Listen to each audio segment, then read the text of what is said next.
ശ്രദ്ധിക്കേണ്ട ഒരു കാര്യം, ഈ കോരപുത്രന്മാരുടെ ഈ സങ്കീർത്തനത്തെയാണ് നമ്മൾ ആരംഭം നമ്മൾ കേൾക്കാനിടയായി തീർന്നത്. എന്നാൽ സ്വന്തം ഒരു ഭക്തന്റെ പ്രത്യാശ, ഒരു ദൈവവൈതല് എവിടെ ആശ്രയിക്കും എന്നുള്ളത് വളരെ വരച്ചു കാണിക്കുന്ന ഒരു ഭാഗമാണ് നമ്മൾ വായിച്ചത്. ആമേൻ. ആ ഭാഗങ്ങളെല്ലാം ചിന്തിക്കുമ്പോൾ നമ്മൾ മനസ്സിലാക്കണം, നമുക്കൊരു പ്രത്യാശ സ്വർഗത്തിലുണ്ട്. ആമേൻ. നമ്മുടെ അസാധാരണമായ പ്രതിസന്ധികളിലൂടെയൊക്കെ കടന്നു പോകുവാൻ കർത്താവ് അനുവദിച്ചാലും ഒരു കാര്യം സത്യമാണ്, കർത്താവാണ് വിളിച്ച് നമ്മളെ വേർതിരിച്ചിരിക്കുന്നത്. കർത്താവ് നമ്മളെ വലം കൈ പിടിച്ച് നമ്മളെ നടത്തുക തന്നെ ചെയ്യും. ആമേൻ. ഹല്ലേലൂയ. ഈ ലോകത്തിന് അനുരൂപമാകാതെയാണ് നമ്മളെ കർത്താവ് നടത്തുന്നത്. ആമേൻ. അതായത് ഈ ലോകത്തിൽ നമ്മൾ ജീവിക്കുന്നതെങ്കിലും നമ്മൾ ലോകക്കാരെ പോലെ ആകാതെ വണ്ണം കർത്താവ് നമ്മെ ബാലശിക്ഷ നടത്തി നൽകി നമ്മളെ കർത്താവ് പരിപാലിക്കുന്ന വിശേഷമായ ഒരു അനുഭവമാണ് നമ്മുടെ ജീവിതത്തിൽ ഉടനീളമുള്ളത്. ആമേൻ. കരങ്ങൾ ദൈവത്തെ മഹത്വപ്പെടുത്തിയാട്ടെ. ഹല്ലേലൂയ. ദൈവമക്കൾക്ക് മാത്രമാണ് കർത്താവ് അങ്ങനെ നടത്തുന്ന ആ വിധങ്ങളിൽ സന്തോഷം ഉണ്ടാകത്തുള്ളൂ. കാര്യം, ചിലത് വേണ്ടെന്ന് വെക്കുമ്പോൾ നമ്മൾ മനസ്സിലാക്കണം, വീട്ടുകാരെ പ്രതിയോ കൂട്ടുകാരെ പ്രതിയോ ഒന്നുമല്ല, ക്രിസ്തുവിനെ പ്രതിയാണ് പലതും നമ്മുടെ ജീവിതത്തിൽ നമ്മൾ വേണ്ടെന്ന് വെക്കുന്നത്. അപ്പോൾ അതിൽ നമുക്ക് ലഭിക്കുന്ന സന്തോഷം എന്ന് പറയുന്നത് സ്വർഗീയ സന്തോഷമാണ്. ഹല്ലേലൂയ. അതിനെ നമ്മൾ പ്രാപിക്കുകയും നമ്മൾ അതിൽ സന്തോഷിക്കുകയും ചെയ്യുവാനാണ് കർത്താവ് ആഗ്രഹിക്കുന്നത്. എന്നാൽ ഇന്ന് പകൽനേരം നമ്മൾ ദൈവസന്നിധിയിലേക്ക് അടുത്തു വരുമ്പോൾ നമ്മൾ വായിച്ച ആ സങ്കീർത്തനം വളരെ ശ്രദ്ധിക്കേണ്ട ഒരു കാര്യമാണ്. അതിന്റെ 1-ാം വാക്യം വായിക്കുന്നത് ഇങ്ങനെയാണ്: ദൈവം നമ്മുടെ സങ്കേതവും ബലവുമാകുന്നു, കഷ്ടങ്ങളിൽ അവൻ ഏറ്റവും അടുത്ത. വളരെ ശ്രദ്ധിക്കണം. 46-ാം സങ്കീർത്തനത്തിന്റെ അകത്ത് പറയുവാൻ പോകുന്ന ഒത്തിരി വിഷയങ്ങള് വളരെ പ്രതിസന്ധി എന്നുള്ളതല്ല, ലോകത്തെ കീഴ്മേൽ മറിക്കുന്ന പല സംഭവവികാസങ്ങൾ ഭൂമിയിൽ ഉണ്ടായാലും തന്റെ ഭക്തനെ ദൈവം കാക്കുന്നു എന്നുള്ള സംരക്ഷണമാണ് ഇവിടെ കാണുന്നത്. ആ സ്വർഗീയ പദ്ധതികള് ഒരു ഭക്തനെ സംബന്ധിച്ച് ദൈവം വെളിപ്പെടുത്തുമ്പോൾ ഏത് പ്രതിസന്ധിയുടെ നടുവിൽ ഒരു ഭക്തനെ ദൈവം കാത്തു സൂക്ഷിക്കും എന്നുള്ള ആ വലിയ വാഗ്ദത്ത വചനങ്ങളാണ് നമ്മൾ ഇന്ന് കണ്ടുകൊണ്ടിരിക്കുന്നത്. ഹല്ലേലൂയ. അവിടെ വായിക്കുന്നത് നമ്മൾ 46-ാം സങ്കീർത്തനം നമ്മുടെ 1-ാം വാക്യം നമ്മൾ വായിക്കുന്നത് ദൈവം നമ്മുടെ സങ്കേതവും ബലവുമാകുന്നു. ശ്രദ്ധിക്കണം, കർത്താവ് നമ്മുടെ സങ്കേതവും നമ്മുടെ ബലവുമാകുന്നു. ആമേൻ. ഹല്ലേലൂയ. നാം രക്ഷയുടെ അനുഭവത്തിൽ വരുന്നതിന് മുമ്പ് നമുക്കൊരിക്കലും ഇങ്ങനെ ഒരു അനുഭവം ഇല്ലായിരുന്നു. ഉണ്ടായിരുന്നോ? എനിക്കില്ലായിരുന്നു. ആമേൻ. രക്ഷയുടെ അനുഭവത്തിൽ വരുന്നതിന് മുമ്പ് കർത്താവായ യേശു ക്രിസ്തുവിനെ കുറിച്ചോ അവന്റെ സ്നേഹത്തെ കുറിച്ചൊന്നും നമുക്ക് അറിയത്തില്ലായിരുന്നു. അന്ന് നമുക്ക് ആകെ അറിവുണ്ടായിരുന്നത് സ്വതന്ത്രം നമ്മെ ഏൽപ്പിച്ചിരിക്കുക, അല്ലെങ്കിൽ എഴുതപ്പെട്ടിരിക്കുന്ന ഒരു പ്രാർത്ഥനാ ക്രമം വായിച്ചുകൊണ്ടിരിക്കുക, അല്ലെങ്കിൽ അവർ എഴുതപ്പെട്ടിരിക്കുന്ന ഓരോ പാട്ടുകൾ പ്രവർത്തിയാൽ അത് ചെയ്യുക എന്നുള്ള അവസ്ഥയായിരുന്നു ഉണ്ടായിരുന്നത്. ഹൃദയം അപ്പോഴും ദൈവവുമായിട്ട് ഹൃദയത്തിൽ നിറഞ്ഞിരിക്കുന്നത് ലോകകാര്യങ്ങളും ലോകമോഹങ്ങളും ലോകവിഷയങ്ങളും മാത്രമേ ഉണ്ടായിരുന്നുള്ളൂ. അതിനെങ്ങനെ പ്രാർത്ഥന ഉപകരിക്കും, അതിനെങ്ങനെ ആരാധന ഉപകരിക്കുമെന്നുള്ള നിലവാരത്തിലായിരുന്നു നമ്മുടെ പൂർവ്വകാലം ഇരുന്നത്, രക്ഷിക്കപ്പെടുന്നതിന് മുമ്പുള്ള കാലം ഇരുന്നത്. എന്നാൽ നമ്മുടെ പാപങ്ങളെ ഏറ്റുപറഞ്ഞ് നമ്മൾ മാനസാന്തരപ്പെട്ട് യേശു ക്രിസ്തുവിനെ രക്ഷിതാവും കർത്താവുമായി നമ്മൾ സ്വീകരിച്ച് വെള്ളത്തിൽ സ്നാനപ്പെട്ട് കഴിഞ്ഞപ്പോൾ പരിശുദ്ധാത്മാവെന്ന വാഗ്ദത്തം നമ്മുടെ മേൽ നൽകി. പരിശുദ്ധാത്മാവ് നമ്മുടെ ഹൃദയത്തിൽ വന്നപ്പോഴാണ് നമ്മുടെ ഹൃദയത്തിൽ ഉറപ്പും ധൈര്യവും ലഭിച്ചത്. അപ്പോഴാണ് ഈ 46-ാം സങ്കീർത്തനത്തിന്റെ 1-ാം വാക്യത്തിന്റെ അനുഭവത്തിലേക്ക് നമ്മൾ വന്നത്. എങ്ങനെ വന്നത്? ദൈവം നമ്മുടെ സങ്കേതവും ബലവുമാകുന്നു. എങ്ങനെയാണ് ഈ ബലം അനുഭവിക്കുന്ന? എങ്ങനെയാണ്? പരിശുദ്ധാത്മാവ് നമ്മുടെ ഹൃദയത്തിൽ വസിക്കുമ്പോൾ നമുക്ക് ആ ബലം അനുഭവിക്കപ്പെടും. ആമേൻ. പണ്ട് നമുക്ക് എപ്പോഴും ഭയമായിരുന്നു, എപ്പോഴും നിരാശയായിരുന്നു, എപ്പോഴും നഷ്ടബോധങ്ങളായിരുന്നു, അല്ലെങ്കിൽ എപ്പോഴും ദുഃഖത്തിന് അധീനരായിരുന്നു. എന്നാൽ പരിശുദ്ധാത്മാവ് നമ്മുടെ ഹൃദയത്തിൽ വന്നപ്പോൾ നമുക്ക് എന്തെന്നില്ലാത്ത സമാധാനവും സന്തോഷവും നൽകുന്നത് പരിശുദ്ധാത്മാവാണ്. ദൈവത്തിന്റെ ആത്മാവാകുന്ന പരിശുദ്ധാത്മാവാണ്. അപ്പോൾ ദൈവാത്മാവ് നമ്മുടെ ഹൃദയത്തിൽ വസിക്കുമ്പോൾ നമ്മുടെ ഹൃദയത്തിൽ ഉറപ്പുണ്ട്. അതുകൊണ്ട് മനസ്സിലാക്കണം, നമ്മൾ തനിയെ എവിടെയെങ്കിലും പോയാലാകട്ടെ, നമ്മൾ ഏത് സാഹചര്യത്തിലായിരുന്നാലും ശരി, നമ്മെ പിടിക്കാത്തതിന് കാരണം, നിരാശ നമ്മളെ പിടിക്കാത്തതിന് കാരണം നമ്മളുടെ ഹൃദയത്തിൽ പരിശുദ്ധാത്മാവ് വസിക്കുന്നത് കൊണ്ടാണ്. അപ്പോൾ ദൈവ ഹൃദയത്തിൽ വസിക്കുമ്പോൾ, ദൈവം നമ്മുടെ ജീവിതത്തിൽ വസിക്കുമ്പോൾ, കർത്താവിനോടുകൂടെ നമ്മെ കർത്താവ് വഴി നടത്തുമ്പോൾ നമ്മൾ ഒരിക്കലും ഭയപ്പെടുവാൻ ദൈവം അനുവദിക്കുന്നില്ല. ആമേൻ. അനേകർ ആത്മഹത്യ ചെയ്യുന്നത് എന്തുകൊണ്ടാണ്? അനേകർ ജീവിതം മതിയാക്കുന്നത് എന്തുകൊണ്ടാണ്? ഈ ഏകാന്തത അനുഭവിക്കുന്നു, ഒറ്റപ്പെടലുകൾ വേദനകൾ അനുഭവിക്കുന്നു, തീർത്താൽ തീരാത്ത ദുഃഖവും വേദനകളും അവരുടെ ജീവിതത്തിൽ അനുഭവിക്കുമ്പോൾ അതിന് പരിഹാരം കിട്ടാതാകുന്നു. ഡോക്ടർമാരെ ആശ്രയിക്കുന്നു, പരിഹാരമില്ല. അവരെ ആശ്രയിച്ചെന്ന് വിശ്വാസത്തിൽ ചെന്ന് കുറെ ആചാരങ്ങൾ ചെയ്യുന്നു, പരിഹാരമില്ല. അങ്ങനെ പല പരിഹാര കാര്യങ്ങളെല്ലാം അന്വേഷിച്ചു, ഒന്നും അവന്റെ ഹൃദയത്തിന് സമാധാനം കിട്ടാതാകുമ്പോൾ അവൻ പറയുന്നു, എനിക്ക് ഈ ജീവിതം മതിയായി, എനിക്ക് ഇവിടുത്തെ സുഖങ്ങൾ മതിയായി, ഞാൻ ഇവിടെ എങ്ങനെയെങ്കിലും ഭൂമിയിൽ നിന്ന് മാറ്റപ്പെടുകയാണ് എന്ന് പറഞ്ഞുകൊണ്ട് ഒരു കയറയിൽ അവൻ തൂങ്ങും, അല്ലെങ്കിൽ ഒരു വിഷത്തിൽ തീരും, അല്ലെങ്കിൽ മറ്റെന്തെങ്കിലും കാര്യം അവന്റെ ജീവൻ നഷ്ടപ്പെടുത്തുന്ന വിധത്തിലേക്ക് അവൻ തിരിയും. ആമേൻ. ഇതാണ് ഇന്ന് ഈ നാളുകളിൽ ഭൂമിയിൽ നടന്നുകൊണ്ടിരിക്കുന്നത്. എന്നാൽ ഞാൻ പറയട്ടെ, രക്ഷിക്കപ്പെട്ട ദൈവവൈദ്യർ അതിലേക്ക് ചെല്ലാത്തതിനൊരു പ്രധാനപ്പെട്ട കാരണമേ ഉള്ളൂ. അവന്റെ ഹൃദയത്തിൽ ദൈവത്തിന്റെ ആത്മാവ് വസിക്കുന്നുണ്ട്. ദൈവത്തിന്റെ ആത്മാവ്, പരിശുദ്ധാത്മാവ് അവനെ ബലപ്പെടുത്തുന്നുണ്ട്. ഞാൻ നിന്നെ ഒരു നാളും കൈവിടുകയുമില്ല, ഉപേക്ഷിക്കുകയുമില്ല എന്നുള്ള വചനം അവന്റെ ഹൃദയത്തെ എപ്പോഴും ബലപ്പെടുത്തിക്കൊണ്ടാണ് ഇരിക്കുന്നത്. അപ്പോൾ നമ്മുടെ ഉറപ്പെന്താ? എനിക്ക് ഒരുവൻ സ്വർഗത്തിലുണ്ട്. അവൻ ലോകനെ സ്നേഹിച്ചതുപോലെയല്ല എന്നെ സ്നേഹിച്ചത്. തന്റെ പ്രിയപുത്രനെ, തന്റെ ഏകജാതനെ എനിക്ക് വേണ്ടി നൽകിയപ്പോൾ പിതാവിന്റെ സ്നേഹം എനിക്ക് മനസ്സിലായി. ആ സ്നേഹം എന്നെ നിത്യതയോളം എത്തിക്കുന്നുണ്ട്. ആ സ്നേഹം എന്റെ അകൃത്യങ്ങളും പാപങ്ങളും എന്നിൽ നിന്നും മോചിച്ചു. ഹല്ലേലൂയ. ഞാൻ പാപത്തിൽ വീഴുമ്പോൾ സ്വർഗത്തിലേക്ക് നോക്കി എന്റെ കുറ്റങ്ങളെ ഏറ്റുപറയുമ്പോൾ എനിക്ക് ക്ഷമ നൽകി ഹൃദയത്തിൽ സമാധാനം നൽകണമെന്നുണ്ടെങ്കിൽ എനിക്ക് നിനക്കും വേണ്ടി ഒരുവൻ സ്വർഗത്തിലുണ്ട്. ആ ഒരു തിരിച്ചറിവ് ഉറപ്പുമാണ് എന്നെ ലോകരെ പോലെ ഒരു പ്രവൃത്തി ചെയ്യുവാൻ ഇടയാക്കാത്തത്, പാപ വഴികളിലേക്ക് തിരിയാത്തത്, എന്റെ ജീവനെ നഷ്ടപ്പെടുത്തി കളയാത്തതിന്റെ ഒരു കാരണമേ ഉള്ളൂ. നമുക്കൊരുവൻ സ്വർഗത്തിലുണ്ട്. കരങ്ങൾ ബോധപ്പെടുത്തിയാട്ടെ. ഹല്ലേലൂയ. അപ്പോൾ ആ പ്രത്യാശ ഉള്ളവന് പറയുവാൻ സാധിക്കും, എന്താണ്? അവൻ എന്റെ സങ്കേതവും ബലവുമാണ്. ആമേൻ. അവിടെ പറയാം, അവന്റെ സങ്കേതവും ബലവുമാകുന്നു. ആമേൻ. നമ്മുടെ സങ്കേതമാകുന്ന കർത്താവ്, നമ്മുടെ ബലമാകുന്ന കർത്താവ് നമ്മോട് കൂടെ ഉണ്ട്. നാം ഒരിക്കലും ഇടറുവാൻ കർത്താവ് സമ്മതിക്കുകയില്ല. ആമേൻ. Hallelujah, hallelujah, hallelujah. നാം സ്തോത്രം. ഹല്ലേലൂയ. എത്രയോ പ്രതിസന്ധികൾ നമ്മൾ അനുഭവിക്കുന്നു, എത്രയോ വെല്ലുവിളികൾ ജീവിതത്തിൽ അനുഭവിക്കുന്നു. എന്നാൽ ഇതിന് 10-ലല്ല 100-ലൊന്നില്ലാത്ത വിഷയങ്ങളുടെ മുമ്പിലാണ് അനേകർ ജീവിതം നഷ്ടമാക്കുന്നത്, അനേകർ തകർന്നു പോകുന്നത്. അങ്ങനെയുള്ള പ്രശ്നങ്ങളുടെ മുമ്പിലാണ്. അപ്പൊ എന്നെയും നിങ്ങളെയും സ്തോത്രം അങ്ങനെ ഒരു നിരാശയിലേക്ക് വീഴ്ത്തുകയോ അങ്ങനെ ഒരു വഴിയിലേക്ക് തിരിക്കാതെ വണ്ണം നമ്മളെ കാത്തു സൂക്ഷിക്കുന്ന ഒരു കർത്താവ് സ്വർഗത്തിലുണ്ട്. ആമേൻ. സ്തോത്രം. അതൊരു കാരണം മാത്രമാണ് നമ്മൾ ഈ ഭൂമുഖത്തിൽ നമ്മൾ നിലനിൽക്കാനുള്ള പ്രധാനപ്പെട്ട കാരണം. അപ്പോൾ രക്ഷിക്കപ്പെട്ട ഒരു ദൈവവൈദ്യർ പറയുന്ന, എനിക്കൊരു രക്ഷിതാവ് സ്വർഗത്തിലുണ്ട്. അപ്പനോ അമ്മയോ സഹോദരങ്ങളോ കൂട്ടുകാരോ അല്ലെങ്കിൽ പലരും എന്നെ വേണ്ടെന്ന് ഉപേക്ഷിച്ചാലോ എനിക്ക് വേണ്ടി ഒരു സ്വർഗത്തിലുണ്ട്. അവന്റെ സ്നേഹത്തിന്റെ മുമ്പിൽ ലോകത്തിന്റെ അന്യായ മുഖങ്ങളെല്ലാം ഒഴിഞ്ഞു പോകാൻ ഇടയായി തീരും. ആ സന്തോഷമാണ് എന്നെ നിങ്ങളെ ദൈവം നിലനിർത്തുന്നത്. ഹല്ലേലൂയ. അപ്പോൾ രക്ഷയുടെ അനുഭവം എന്ന് പറയുന്നത് ചെറിയ കാര്യമല്ല. അതിന് കർത്താവ് സ്വന്തം മുതൽ മുടക്കിയിട്ടുണ്ട്, അതിന് വില കൊടുത്തിട്ടുണ്ട്. അവന്റെ രക്തം നമുക്ക് വേണ്ടി ഊറ്റിയത് കൊണ്ട്, നമ്മെ അകൃത്യങ്ങളിൽ നിന്ന് മോചിച്ചത് കൊണ്ടാണ് നമ്മൾ ഇന്ന് പകൽവേളയിൽ അവന്റെ സന്നിധിയിൽ അവന്റെ സാക്ഷികളായി നിൽക്കുവാൻ കാരണമായി തീർന്നത്. ഹല്ലേലൂയ. സ്തോത്രം. അപ്പോൾ നമ്മൾ മനസ്സിലാക്കണം, ആ വാക്യം നമ്മൾ നോക്കുമ്പോൾ, സങ്കീർത്തനത്തിൽ നമ്മൾ നോക്കുമ്പോൾ എന്താണ് നമുക്ക് ലഭിക്കുന്ന പ്രോമിസ്? എന്താണ്? അവൻ നമ്മുടെ ബലമാണ്, അവൻ നമ്മുടെ സങ്കേതമാണ്. അടുത്ത വാക്യം ശ്രദ്ധിക്കണം, കഷ്ടങ്ങളിൽ കണ്ടോ, കഷ്ടങ്ങളിൽ അവൻ ഏറ്റവും അടുത്ത തുണയായിരിക്കുന്നു. ഈ സ്തോത്രം, ഈ ലഭിക്കുന്ന ഈ അനുഗ്രഹത്തിന് തുല്യമായിട്ട് മറ്റേതാ ഉള്ളത്? നമ്മുടെ കൂട്ടുകാരെയൊക്കെ നോക്കണം. എന്താ പ്രത്യേകത? അവരൊരു പ്രശ്നം വരുമ്പോ ഇട്ടിട്ട് പോകും. പണം ഇല്ലെങ്കിൽ അപ്പോഴേ ഗുഡ് ബൈ പറയും. ലോകപ്രകാരം ഓടുന്ന ചില സിസ്റ്റമാറ്റിക് ആയിട്ട് നടക്കുന്ന ചില കാര്യങ്ങള് എല്ലാവരുടെയും ഒരു കാലഘട്ടത്തിനനുസരിച്ച് നടന്നില്ല, അവര് വിട്ടുപോകും. അത്രേ ഉള്ളൂ. പക്ഷെ നമ്മുടെ കർത്താവിനെ കുറിച്ച് പറയണം. കർത്താവിനെ കുറിച്ച് അവിടെ പറയുന്നത് എന്താണ്? കഷ്ടങ്ങളിൽ അവന് ഏറ്റവും അടുത്ത തുണയായിരിക്കുന്നു. ആമേൻ. കർത്താവ് നമുക്ക് അടുത്ത തുണയായിട്ടിരിക്കുകയാട്ടോ. ആമേൻ. സ്തോത്രം. എന്നാൽ ജീവിതത്തിൽ പങ്കാളികളുണ്ട്, പക്ഷെ തുണ എന്ന് പറയുന്നത് ദൈവം കൊടുക്കണം. എന്നാൽ ദൈവം തുണയെ കൊടുക്കുന്നെങ്കിൽ ദൈവം തന്നെ തുണയായിട്ടിരിക്കുന്നെങ്കിലോ? മനസ്സിലാക്കണം. ഹല്ലേലൂയ. ദൈവം നൽകുന്ന തുണകൾ പലപ്പോഴും പ്രതീക്ഷയ്ക്കൊത്തവണ്ണം വരാതിരിക്കുമ്പോൾ ആ തുണ ആവശ്യമാണെന്ന് അറിയുന്ന ദൈവം നിനക്ക് തുണയായിട്ടിരിക്കുന്നതിൽ പരമായുള്ളൊരു തുണയുണ്ടോ?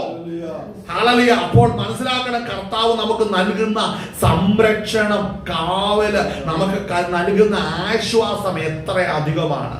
അതുകൊണ്ടാണ് നാം എപ്പോഴും സന്തോഷിക്കുന്നത്.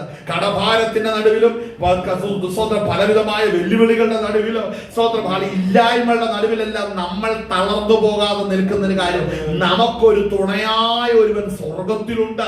അവൻ നമ്മോടുകൂടെ എല്ലാ കഷ്ടങ്ങളിലും നമ്മൾ ഏറ്റവും അടുത്ത തുണയായിട്ടാണ് ഇരിക്കുന്നത്. ആമേൻ. നമ്മുടെ വേദന പലപ്പോഴും വളരെ അടുത്തിരിക്കുന്ന വ്യക്തികളോടോ സഹോദരങ്ങളോടോ അപ്പനോടോ അമ്മയോടോ മക്കളോടോ ഒന്നും പറഞ്ഞാൽ മനസ്സിലാകത്തില്ല. എന്നാൽ മനസ്സിലാകുന്ന ഒരുവൻ നമ്മോട് കൂടെയുണ്ട്. നമുക്ക് ഏറ്റവും അടുത്ത തുണയായിരിക്കുന്ന കർത്താവായ യേശു ക്രിസ്തു മാത്രം. അവനെന്റെ വേദന മനസ്സിലാവും, അവനെന്റെ ഭാരം മനസ്സിലാവും, അവനെന്നെ ഉൾക്കൊള്ളുവാൻ കഴിയും. അവൻ എന്നോട് കൂടെ ഇറങ്ങി വന്ന് എന്റെ ആശ്വാസത്തിൽ അവൻ ഏറ്റവും തുണയായിട്ടിരിക്കും. ഹല്ലേലൂയ. അപ്പോൾ ഈ അനുഭവത്തിലാണ് കർത്താവ് ഒരു ദൈവ വൈദ്യനെ വളർത്തിക്കൊണ്ടുവരുന്നത്. ആമേൻ. ഹല്ലേലൂയ. മനസ്സിലാക്കണമേ. പലരും കടന്ന് നിലവിളിക്കുന്നുണ്ട്, നീ എന്നെ മനസ്സിലാക്കുന്നില്ല, എന്റെ ഭർത്താവ് എന്നെ മനസ്സിലാക്കുന്നില്ല, ഭാര്യ എന്നെ മനസ്സിലാക്കുന്നില്ല, മക്കൾ എന്നെ മനസ്സിലാക്കുന്നില്ല, കൂടപ്പുറപ്പ് മനസ്സിലാക്കുന്നില്ല. നിന്നെ ആർക്കും മനസ്സിലാകത്തില്ല മകനെ മകളെ. എന്നാൽ നിന്നെ മനസ്സിലാക്കുന്ന ഒരുവൻ സ്വർഗത്തിലുണ്ട്. അവൻ നിനക്ക് തുണയായിട്ടിരിക്കുവാൻ നീ ആ ബലമുള്ള കൈക്കീഴിൽ നിന്ന് താണിരിക്കുമാറാകട്ടെ. അങ്ങനെയെങ്കിൽ ദൈവത്തിന്റെ മഹത്വം കാണുവാൻ ഇടയായിത്തീരും. കരങ്ങൾ തീർത്ത് മഹത്വപ്പെടുത്തിയാട്ടെ. ഹല്ലേലൂയ. അടുത്ത വാക്യം വായിക്കുന്നത് ഇങ്ങനെയാണ്. അടുത്ത വാക്യം വായിച്ച ഭൂമി അതുകൊണ്ട് ഏതുകൊണ്ട് കർത്താവ് തുണയായിട്ടിരുന്ന് കഴിഞ്ഞാലുള്ള പ്രത്യേകത എന്താണെന്നറിയാവോ?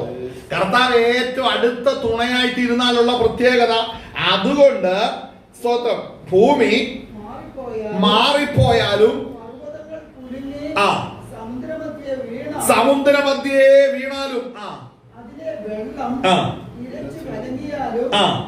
അതിന്റെ കോപം കൊണ്ട് പർവ്വതങ്ങൾ ഉരുകിയാലും നാം ഭയപ്പെടുകയില്ല. ഇവിടെ ശ്രദ്ധിക്കേണ്ട ഒരു കാര്യമാണ്, കർത്താവ് തുണയായിട്ടിരിക്കുമ്പോൾ കർത്താവിന്റെ സാന്നിധ്യം അനുഭവിക്കുന്നതിനെ സംബന്ധിച്ച് അവന്റെ കണ്ണിന് മുമ്പിൽ കാണുന്ന ചില അസാധാരണമായ പ്രതിഭാസങ്ങൾ ഇവിടെ കാണുന്നു. എന്തൊക്കെയാണ്? ഭൂമി മാറിപ്പോയാലും, അടുത്തത് പർവ്വതങ്ങൾ കുലുങ്ങി സമുദ്ര മധ്യേ വീണാലും, അടുത്തത് അതിലെ വെള്ളം ഇരച്ച് കലങ്ങിയാലും, അടുത്തത് അതിന്റെ കോപം കൊണ്ട് പർവ്വതങ്ങൾ. ആമേൻ. മനസ്സിലാക്കണം, ഭൂമി വിറയ്ക്കുന്നു. ഇത് എപ്പോഴാ സംഭവിക്കുന്നേ? ഇതൊക്കെ എപ്പോഴാ സംഭവിക്കുന്നേ? ഭൂമി മാറിപ്പോകുന്നത് എപ്പോഴാ? ആകാശവും ഭൂമിയും മാറിപ്പോകുന്നത് എപ്പോഴാ? മനസ്സിലാക്കണം.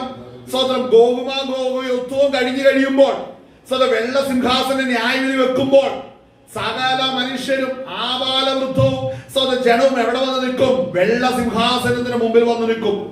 അപ്പോൾ പഴയതല്ല, പഴയ ആകാശവും പഴയ ഭൂമിയെല്ലാം മാറിപ്പോകും. നമ്മുടെ വീടില്ല, വസിക്കുന്ന പഞ്ചായത്തില്ല, ജില്ലയില്ല, സംസ്ഥാനമില്ല, രാജ്യമില്ല, കോണ്ടിനെന്റില്ല, ഇതൊന്നുമില്ല. പിന്നെ ഇതെല്ലാം മാറിപ്പോകും. അപ്പോൾ മനസ്സിലാക്കേണ്ട ഒരു കാര്യമാണ്, ഒരു ഭക്തന്റെ പ്രത്യാശ എന്നാണെന്നറിയാവോ? അവൻ ക്രിസ്തുവിൽ വസിക്കുന്നതെങ്കിൽ അവന്റെ ശരീരം വസിച്ചതൊന്നും അവനെ നിലനിർത്തുന്നില്ലെങ്കിലും ശ്രദ്ധിക്കണമേ, അതൊക്കെ മാറിപ്പോയാലും. ആമേൻ. ആ വാക്യം എത്ര ആഴത്തിലാ കിടക്കുന്നത്. എപ്പോഴാണോ സംഭവം നടക്കുന്നത്? ഭൂമി എപ്പോഴാണ് മാറിപ്പോകുന്നത്? ന്യായവിധിയുടെ സമയത്താണ് ഭൂമി മാറിപ്പോകുന്നത്. ആമേൻ. സകല ദുഷ്ടന്മാരും ആബാലവൃദ്ധ ജനവും എഴുന്നേറ്റ് വരും. സകല ദുഷ്ടന്മാരും എഴുന്നേറ്റ് വരുമ്പോൾ ശ്രദ്ധിക്കണം, ഭക്തൻ ആ ലിസ്റ്റിലില്ല. ശ്രദ്ധിക്കണം, ആ ലിസ്റ്റിലില്ല. അപ്പോ ഭൂമി മാറിപ്പോയാലും ക്രിസ്തുവിൽ വസിക്കുന്നവൻ ഭാരപ്പെടുന്നില്ലെന്ന് മനസ്സിലാക്കണം.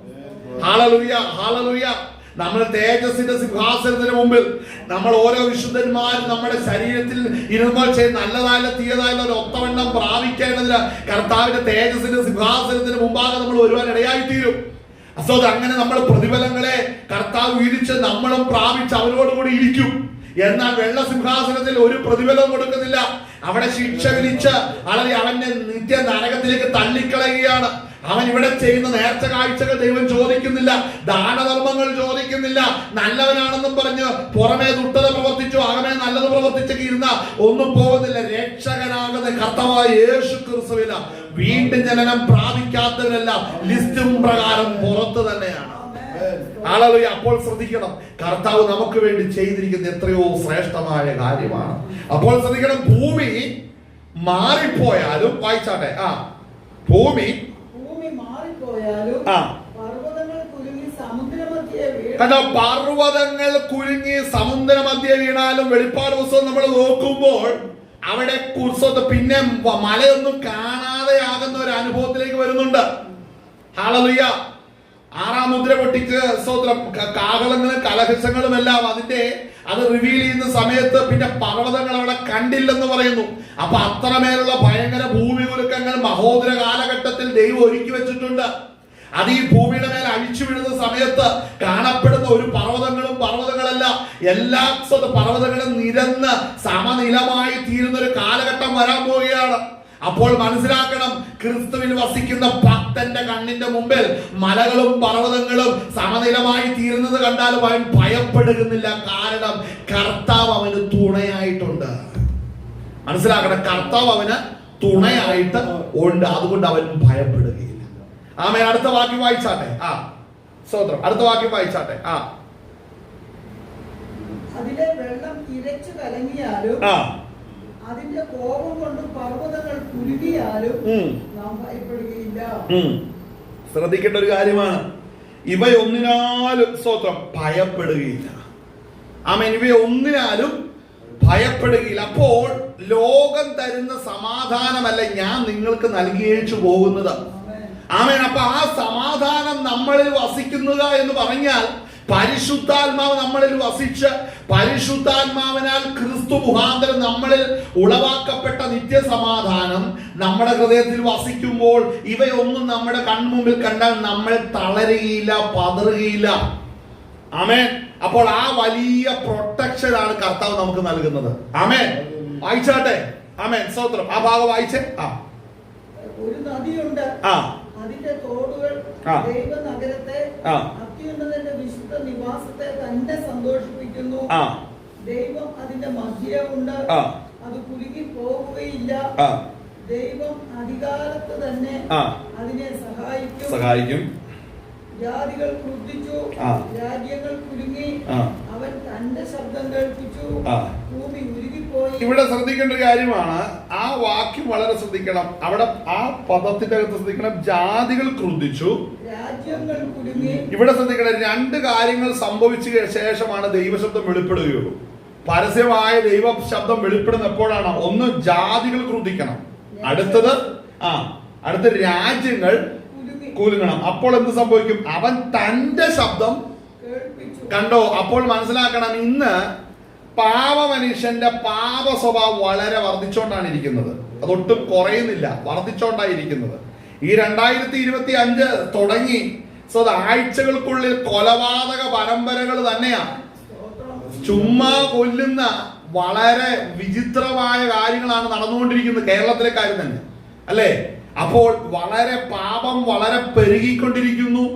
ആളെ പുതുതലമുറയായിരിക്കുന്നവരോട് സംസാരിക്കാൻ പോലും മേല, ലഹരിക്കടിമയായിട്ടെല്ലാം അങ്ങ് ചെയ്തു കൂട്ടുന്ന ക്രിയകൾ കണ്ടു കഴിയുമ്പോൾ ശ്രദ്ധിക്കണം, ഇത് കുറയില്ല, ഇത് പെരുകയുള്ളൂ.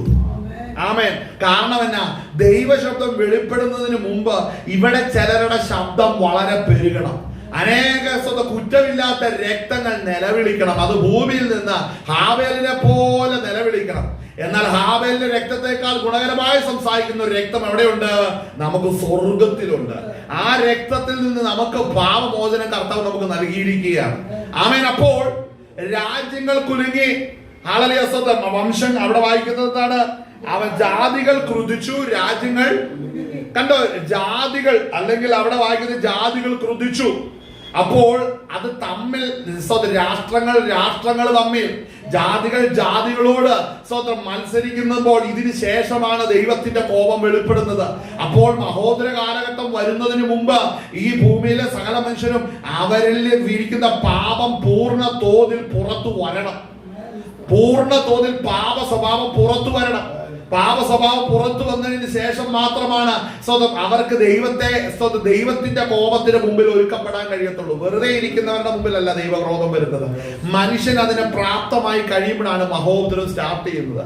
എന്ന് പറഞ്ഞാൽ മനുഷ്യന്റെ പാപം പൂർണ്ണമായി ആർക്കും ഏത് വിധേനയും എന്തും ചെയ്യാമെന്നുള്ള നിലവാരത്തിലേക്ക് ഭൂമി ആയി കഴിയുമ്പോഴാണ് ദൈവം തന്റെ ക്രോധ കലശങ്ങൾ ഭൂമിയുടെ മേൽ ഒഴിക്കുന്നത്. അതിന് പാകമാകണം. ഇന്ന് പാകമായിക്കൊണ്ടിരിക്കുകയാണ്.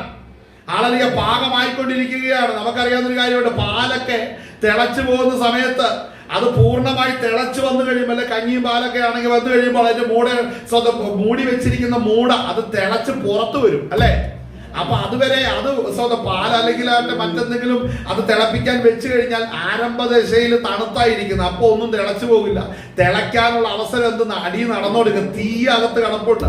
ആ തീ അടി കിടന്ന് നല്ലപോലെ ജ്വലിച്ച് ആ പാത്രത്തിന് ചൂട് പിടിച്ച് വെള്ളത്തിന് ചൂട് പിടിച്ച് വെള്ളം പൂർണ്ണമായി ഒരേ ഡിഗ്രിയിൽ തിളച്ചു വരുമ്പോഴാണ് അത് പുറത്തേക്ക് കവിയുന്നത്. ഇതുപോലെ തന്നെ പാപം എല്ലാവരിലും കിടപ്പുണ്ട്. ആ പാപം അതിന്റെ തലത്തിൽ അത് പ്രതികരിച്ച് അത് ആളെ ജ്വലിച്ചു പുറത്തു വരുമ്പോൾ മനസ്സിലാക്കിക്കോളോ, കർത്താവായ യേശു ക്രിസ്തുവിന്റെ രക്തത്താൽ കഴുകപ്പെട്ട അവനായിട്ട് ഒരുക്കപ്പെട്ടിരിക്കുന്ന വിശുദ്ധന്മാരെ ചേർക്കുവാൻ കർത്താവായ യേശു ക്രിസ്തു ഇറങ്ങി വന്ന് അവനോടുകൂടെ ചേർക്കപ്പെടുകയും ചെയ്യും. ഹല്ലേലൂയ. അപ്പോൾ ദൈവസഭയ്ക്ക് എപ്പോഴാണ് നമുക്ക് ദൈവസഭയ്ക്ക് വീണ്ടെടുപ്പ് അടുത്തുകൊണ്ടിരിക്കുകയാണ്. ഒരുക്കപ്പെടണമേ. ഇരുന്ന് ഉറങ്ങി സമയം കളയരുത്. ദൈവസ്ഥലത്ത് ഒരുക്കത്തോടു കൂടി ആയിരിക്കണം. സ്തോത്രം. നിങ്ങൾ സ്തോത്രം ഈ അലക്ഷ്യമായിട്ടിരുന്ന നീ കൈവിടപ്പെടും. ശ്രദ്ധിക്കണം കേട്ടോ. ഇവിടെ കൈവിടപ്പെട്ടു പോയ രസം എന്താണെന്നറിയാവോ? ഇനി പിന്നീട് വെള്ള ഷർട്ട് ഇടാൻ പറ്റില്ല. ക്ലീൻ ഷേവ് ഇട്ട മോന്ത പുറത്ത് കാണിച്ചേക്കരുത്. പുറത്ത് ബൈബിൾ പിടിച്ചോണ്ട് ഇറങ്ങിയേക്കരുത്. 2 വാക്ക് പ്രാർത്ഥിക്കാന്ന് പിന്നെ പറയാൻ പറ്റില്ല. പറ്റുമോ? അപ്പൊ അതൊക്കെ മനസ്സിലാക്കിയിട്ട് വേണം കളിക്കാനായിട്ട്. പിന്നെ ഭക്തനും കളിച്ചിട്ട് കാര്യമില്ല. 10 പേര് ഉപദേശിക്കാൻ പറ്റത്തില്ല. നീ പോകാതെ നീ പറയുന്ന ഒരു വിളച്ചിലും ഫലവത്താകില്ല. അത് നിന്റെ വിടുതല്, നിന്റെ രൂപാന്തരത്തിന് വേണ്ടി ദൈവസന്നിധിയിൽ ഏൽപ്പിച്ചു കൊടുക്കണം. ആമേൻ. ഹല്ലേലൂയ. സ്തോത്രം. നമ്മൾ ഈ ആ വാക്യം ഒന്നുകൂടെ വായിച്ചേ. ദൈവം അതിന്റെ മധ്യേ ഉണ്ട്, അത് കുലുങ്ങി പോകുകയില്ല. 6-ാം വാക്യം വായിച്ചാൽ മതി. ജാതികൾ ക്രുദ്ധിച്ചു. ശ്രദ്ധിച്ചിരിക്കണം. വായിക്കാം. രാജ്യങ്ങൾ കുലുങ്ങി. ഒന്നും കൂടെ വായിച്ചേ. ജാതികൾ ക്രുദ്ധിച്ചു, രാജ്യങ്ങൾ കുലുങ്ങി. അവൻ തന്റെ ശബ്ദം കേൾപ്പിച്ചു. കണ്ട, അവൻ തന്റെ ശബ്ദം കേൾപ്പിച്ചു. അപ്പോൾ മനസ്സിലാക്കണം, മനുഷ്യന്റെ കോപം കൊണ്ട് ഒന്നും നടക്കുന്നില്ല. ദൈവം തൊടാൻ തുടങ്ങുമ്പോഴാണ് ഭൂമി ഇളകുന്നത്. അപ്പോ ഭൂമി ഇളകുമ്പോൾ മനസ്സിലാക്കിക്കോണം, ഇതിന് കാരണം ആരാ? ഇവിടെ ഭൂമിയിൽ ഇരുന്നവന്മാര് തന്നെയാണ് കാരണം. അപ്പോൾ ഇന്ന് സകല പാപവും ചെയ്തിട്ട് കൊലപാതകങ്ങൾ ചെയ്തു കൂട്ടിയിട്ടും പ്രകൃതി കൃത്യമായിട്ട് പ്രഭാതം ഉണ്ടാകുന്നുണ്ട്, മധ്യാഹ്നം ഉണ്ടാകുന്നുണ്ട്, അസ്തമനം ഉണ്ടാകുന്നുണ്ട് അല്ലേ? സ്വതൊന്നും മാറ്റമില്ല. എന്നാൽ ഇതിനെല്ലാം മാറ്റം വരാൻ പോവുകയാണ്. നിന്റെ സ്വഭാവത്തിന് പറ്റുന്ന പ്രകൃതി ദൈവം നിനക്ക് തരാൻ പോവുകയാണ്. നിനക്ക് അനുകൂലമല്ലാത്ത പ്രകൃതി, അനുകൂലമല്ലാത്ത സൂര്യൻ, അനുകൂലമല്ലാത്ത നദി, അനുകൂലമല്ലാത്ത സമുദ്രങ്ങൾ, ഇതെല്ലാം നിനക്ക് എതിരായി തീരാൻ പോവുകയാണ്. ഞാൻ കഴിഞ്ഞ ദിവസം ചിന്തിച്ചു പോയൊരു കാര്യമാണ്. ഈ മഹോദര കാലഘട്ടം നമ്മൾ 4-ാം മുദ്ര വായിക്കുന്നത് പൊട്ടിക്കുന്ന സമയത്താണല്ലോ ഭൂമിയിലെ കാട്ടുമൃഗങ്ങൾ കൊണ്ട് അതിനെ കൊന്നുകളയുവാൻ, മനുഷ്യരെ കൊന്നുകളയുവാൻ അതിന് ഭൂമിയുടെ കാലാംശത്തിന്മേൽ അവൻ അധികാരം ലഭിച്ചു എന്ന് പറയുന്ന ഭാഗമോടെയാണ് കാണുന്നത് അല്ലേ? അതിന്റെ മുദ്ര 6-ാം അധ്യായത്തിന്റെ അകത്ത് വായിക്കുമ്പോഴാണ് അങ്ങനെ കാണുന്നത്. ആമേൻ. ഹല്ലേലൂയ. സ്തോത്രം. അതിന്റെ കുതിര കണ്ടു. 4-ാം മുദ്ര 7-ാം വാക്യം 8-ാം വാക്യം വായിച്ചോ.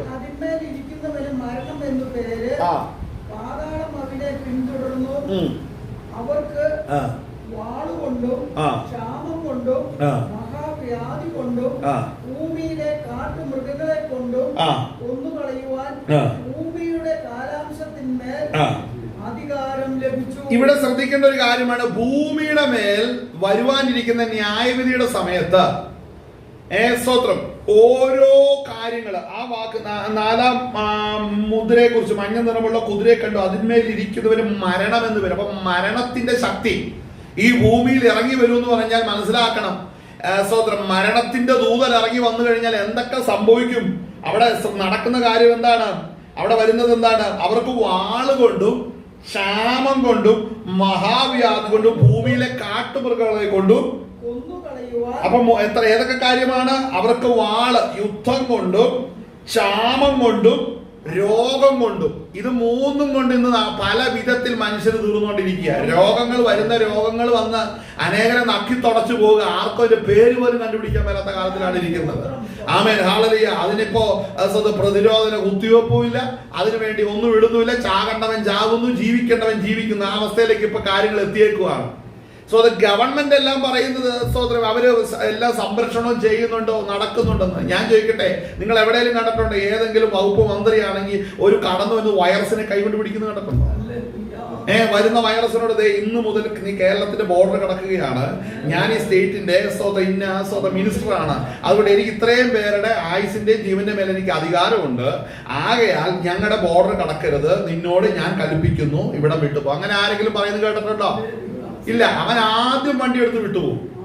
ശ്രദ്ധിക്കണേ, മനുഷ്യരെ ദൈവമൊന്നും ആക്കരുത്. ഹല്ലേലൂയ.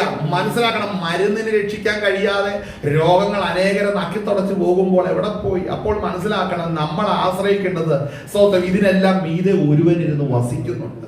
ഇതൊക്കെ സംഭവിക്കുമെന്ന് ഒരുവൻ പറഞ്ഞിട്ടുണ്ടെങ്കിൽ അവനിലല്ലേ ആശ്രയിക്കണ്ടേ? ഇതൊക്കെ നടക്കുമെന്ന് ഒരുവൻ പറഞ്ഞിട്ടുണ്ടെങ്കിൽ അവനിലേക്കല്ലേ നിന്റെ കണ്ണുയരേണ്ടത്? അല്ല, ഇതിനെല്ലാം സ്വന്തം പരിഹാരം ഉണ്ടാക്കാന്ന് ഒരുത്തം പറഞ്ഞ അവൻ വലിയ കള്ളനല്ലേ? അവൻ എന്ത് ചെയ്തു എന്നാ പറയുന്നത്? അപ്പോൾ ശ്രദ്ധിക്കേണ്ട ഒരു കാര്യം, വളരെ ശ്രദ്ധിക്കേണ്ട ഒരു കാര്യം, ദൈവം ഒരു പദ്ധതി ആരംഭിച്ചാൽ അതിന് എതിരെ ആർക്കും നിൽക്കാൻ കഴിയത്തില്ല.